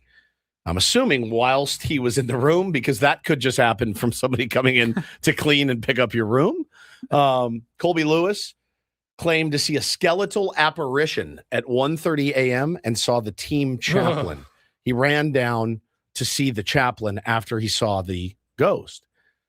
Adrian Beltre reported mysterious knocking on the door, air conditioning turning on and off on its own. Now, it's old. It's an old hotel, like really, really old. It's been around since 1893. So you could have a short in the electrical fuses or something that could make some of this happen. Carlos Gomez reported his iPod turned on and shook on the dresser after a shower, packed his stuff, and left the room right then. So this is what happens. We're going on a trip as a show and with some tier ones to Chicago in late June, early July. I'm going to go see the Pods play the Cubbies. And our pal that set it up, David J., I'm going to tell him, I don't know what's on the docket for next year. We'd obviously like to do it again. It went so well. It sold so quickly. Tier ones are always incredible about stuff like that. So for next year, though, I would be down to go to Milwaukee, but only if we get to stay in the Pfister. I would like to do it. I would like to try it. I'm kind of a scaredy cat about stuff like that. I don't know if I could. Really? You honestly. Don't think you could? That stuff freaks me out, man. Here's what's funny about Ben, though. I don't. I'm not a ghost or paranormal guy. Would you stay? Pfister? Yeah, absolutely.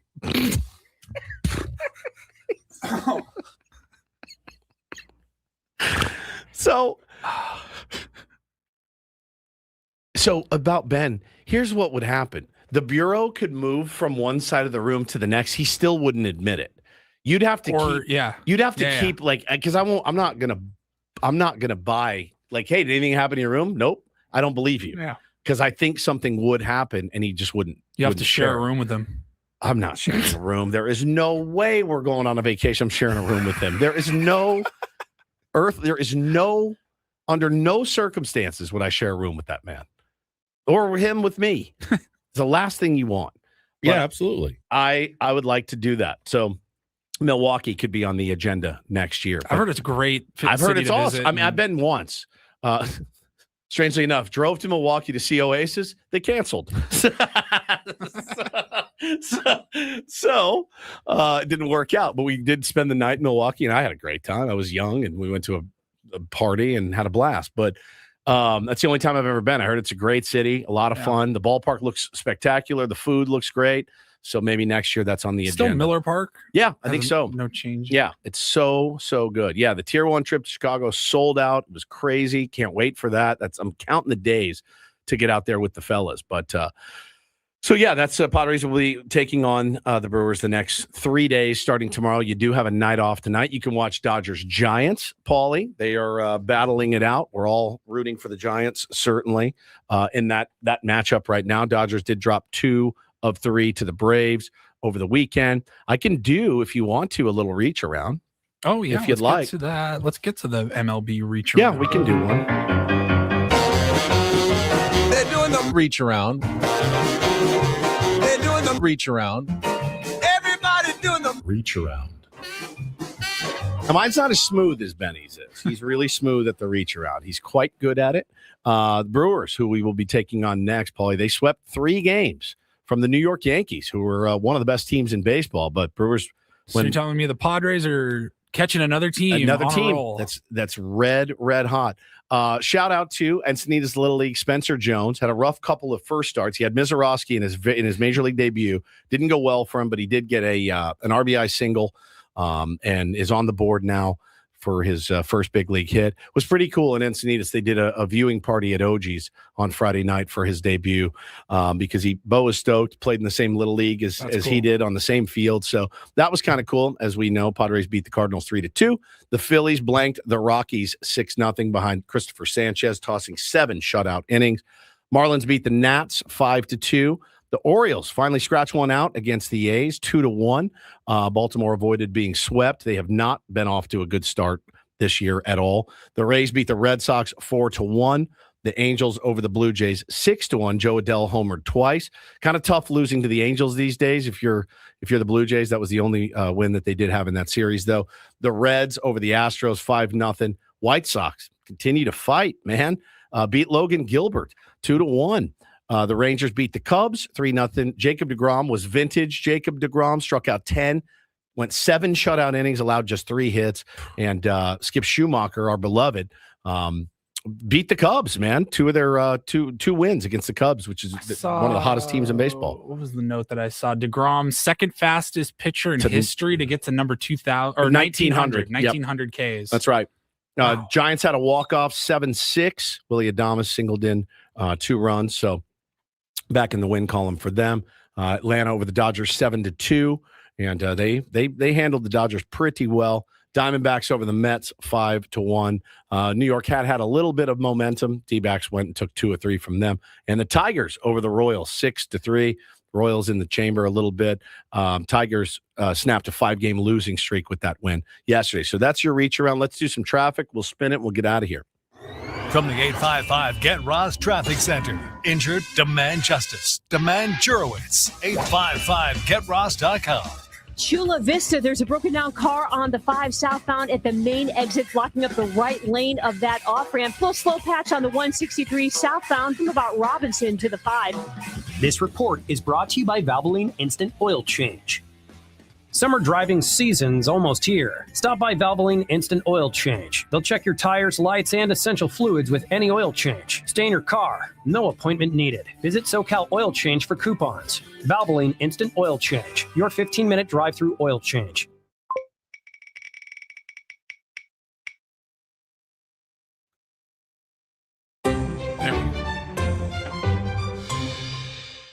What is the best unexpected upgrade that you can get? I mean, I've never actually. We have a better seat for you at the plane checking in. I've never actually been upgraded to first class. I've paid for an upgrade twice. Unexpected, I think, is like you've got coach, and they're like, "Hey, we actually have an extra seat available up front. If you'd like to, we can move you up there free of charge." I don't care what you say. Flying first class is fantastic. It's absolutely fantastic. Fine. You can call overrated, too expensive, whatever. It's fantastic. When you get the opportunity to do it, it's the greatest. I got the unexpected upgrade, I guess, about a year ago. Coming back from Philly. That's right. Brian, Tier 1 Brian, was on the plane, had a first class ticket. I'm assuming he travels enough where this is something he does fairly often, because I know if I had first class, like that I paid for, I'm probably not giving it up. I'm just going to be honest. 100%. Probably not. If I flew first class every single time I traveled, I'd probably give a few. You see a guy in a uniform, you're like, what, buddy? Come sit up here. Because he just walked back to our seats on the plane and was like, Paulie, I want you to have, it's a 1A. Yep. Front of the plane. That's awesome. And dude, it's fantastic. Like for it to happen to and not be like a 45-minute flight from Vegas or something, like to be a cross-country flight, it was. I had never experienced that before. It was so much fun. Thank you again to Brian. It's a dream, dude. It's great. That was awesome. I got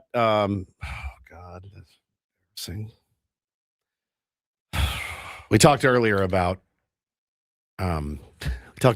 my diet and how poor it's been. Bo wanted steak the other night, so I ordered Outback. It's very expensive. I ordered a small piece of cheesecake, and they brought me 2.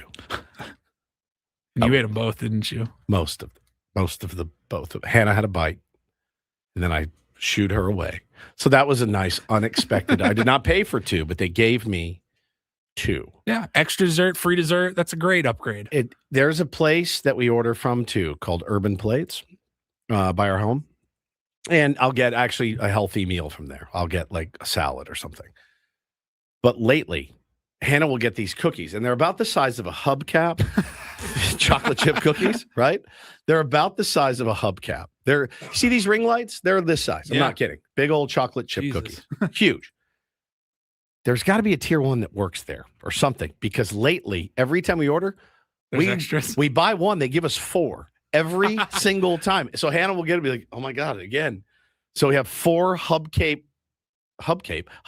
size chocolate chip cookies in our home. So that's a nice little upgrade that you can get from time to time. Yeah. I've never had, somebody said sporting ticket upgrade, like a seat upgrade. I see videos like ESPN will be like, hey, we went to the top section of the stadium. Grab somebody. Gave some kid and his dad, field passes. I've never had a concert one, nothing. It's happened to everybody I know, except for me. they'll pull you. Hey man, hey, come with us. You got great seats. I had to the show. concert once Never last happened. year. Actually, we were out at the Rady Shell, and somebody that works for the event staff. He's a tier 1. He must have found me in my seats in the middle of what section we originally paid for our tickets, and he goes, if you want, I can get you a little bit closer. That's and badass. Me and my wife said, sure. It was ludicrous. Yeah, we were Luda. up against the stage. It was outstanding. That was such a cool, unexpected upgrade. I love one. I rarely get them. Go ahead and you can spin it. Spin it? Yeah, why not? We got 5 minutes. Got to fill up refill the topic wheel. It's getting low. Have Ben do it on the plane. What is your go-to road trip snack? Well, it used to be just Copenhagen long cut, and that's gone. So Zen, Dr. Pepper, peanuts, trail mix of some kind. Yeah. And love a trail mix. And then usually like a Snickers or something for the energy, which it provides. Yeah. Yeah. But trail mix is a elite. I don't snack. like beef jerky because it reeks in your car. Reeks. I love beef jerky. I love beef jerky too. I love it. I hate my wife likes to bring it in the car. As soon as you it absolutely reeks. Unzip that little the plastic pouch or whatever, you break open the sealer, the reseal. It smells like a dead animal. You're done. Is in your car. You're done. So I like that. A lot of people are saying seeds. I tend to get a little messy with seeds in my car. So I don't really do that. But always a Dr. Pepper, always trail mix, always peanuts. And that's pretty standard. Junk food, I love. I think it's a Lay's Frito-Lay brand. Munchies is what they're called. Oh, and chips? It's like a chip bag. It's like a grab bag. It's got like some Sun chips, some Doritos, some Cheetos. Oh yeah, pretzels. A mix. Yeah, like little all Cheez-Its thrown in there. It's kind of like a trail mix, but of crappy chip brands. I like that too. Really good. All right, are we out of? We got one more on the topic. One more on the topic wheel. Finish it off. Oh my God, let's finish it right now. Let's see here. How many do you need? Tell Ben. Hey, come up with 20 ideas on the flight. We'll take 20,000 if he's got them. Yeah. We go through a lot of them. We do. All right, let's go. I don't know why I'm spinning it. Yeah, you don't need to. There's no nothing sound. left. We're good. What is a risk that you took that paid off well? Moving to San Diego to do radio. That's mine. That's it. That is the one. I had no experience, no business being here. I was asked to do it and came out and did it. And then that guy got fired inside of like 6 months. And then I had to do it by myself for a while. And it was the best risk I've ever taken in my entire life. I had a 6-figure job wearing a suit and tie every day. I was a manager. I was leading a team and a lot of security. I had stock options and all kinds of stuff. And I gave it up to come do this. And here we are 15 years later on my favorite show that I've ever been on with a couple of my best friends and the best audience in radio. So I'd say, given the opportunity, wouldn't have changed one single solitary thing. Yeah, I didn't move here for work. I moved here for school and grew up in Seattle, born and raised 18 years. Yep. I did not know a single person in San Diego. I guess I technically went to school with a girl that was 2 years older than me. Sure. That was a sophomore at San Diego State. Never spoke to her. That was it. I didn't have any family down here, any friends. And that was really scary when all your other friends that got into your University of Washington, that's the only place they wanted to go. Wasn't for me. I wanted to get out of state and explore a little bit. And San Diego was always appealing. But to move down here as an 18-year-old, flew down by myself and moved myself into the dorm. You know what I mean? I'm very proud of that, but it's very scary. And that was a huge risk. And it's paid off. I'm married. I got a dream job. I live in San Diego, California. I couldn't be happier. On an air mattress in an apartment in North Park for a long time. And, to get to see it through and it's the biggest risk I've ever taken, certainly, but it's the one that's paid off the most. Yeah. And not just monetarily, but for the fact that I get to live here. And it's also and same wife, kids, the whole thing, couldn't be happier. So thank you guys for being here today. Benny will be back tomorrow. I'm really excited to talk to him, hear how the rest of his trip went. He's literally currently still playing golf for another hour until he gets on the plane and comes home. And we will Good hear. God, he's still He's still playing golf. right now. 178 holes or something later. But thanks for hanging with us. Hopefully we did a good enough job getting you through. But the whole band will be back together tomorrow morning. Braden and Frank are up next. Thanks for being here. We love you. 97.3 The Fan.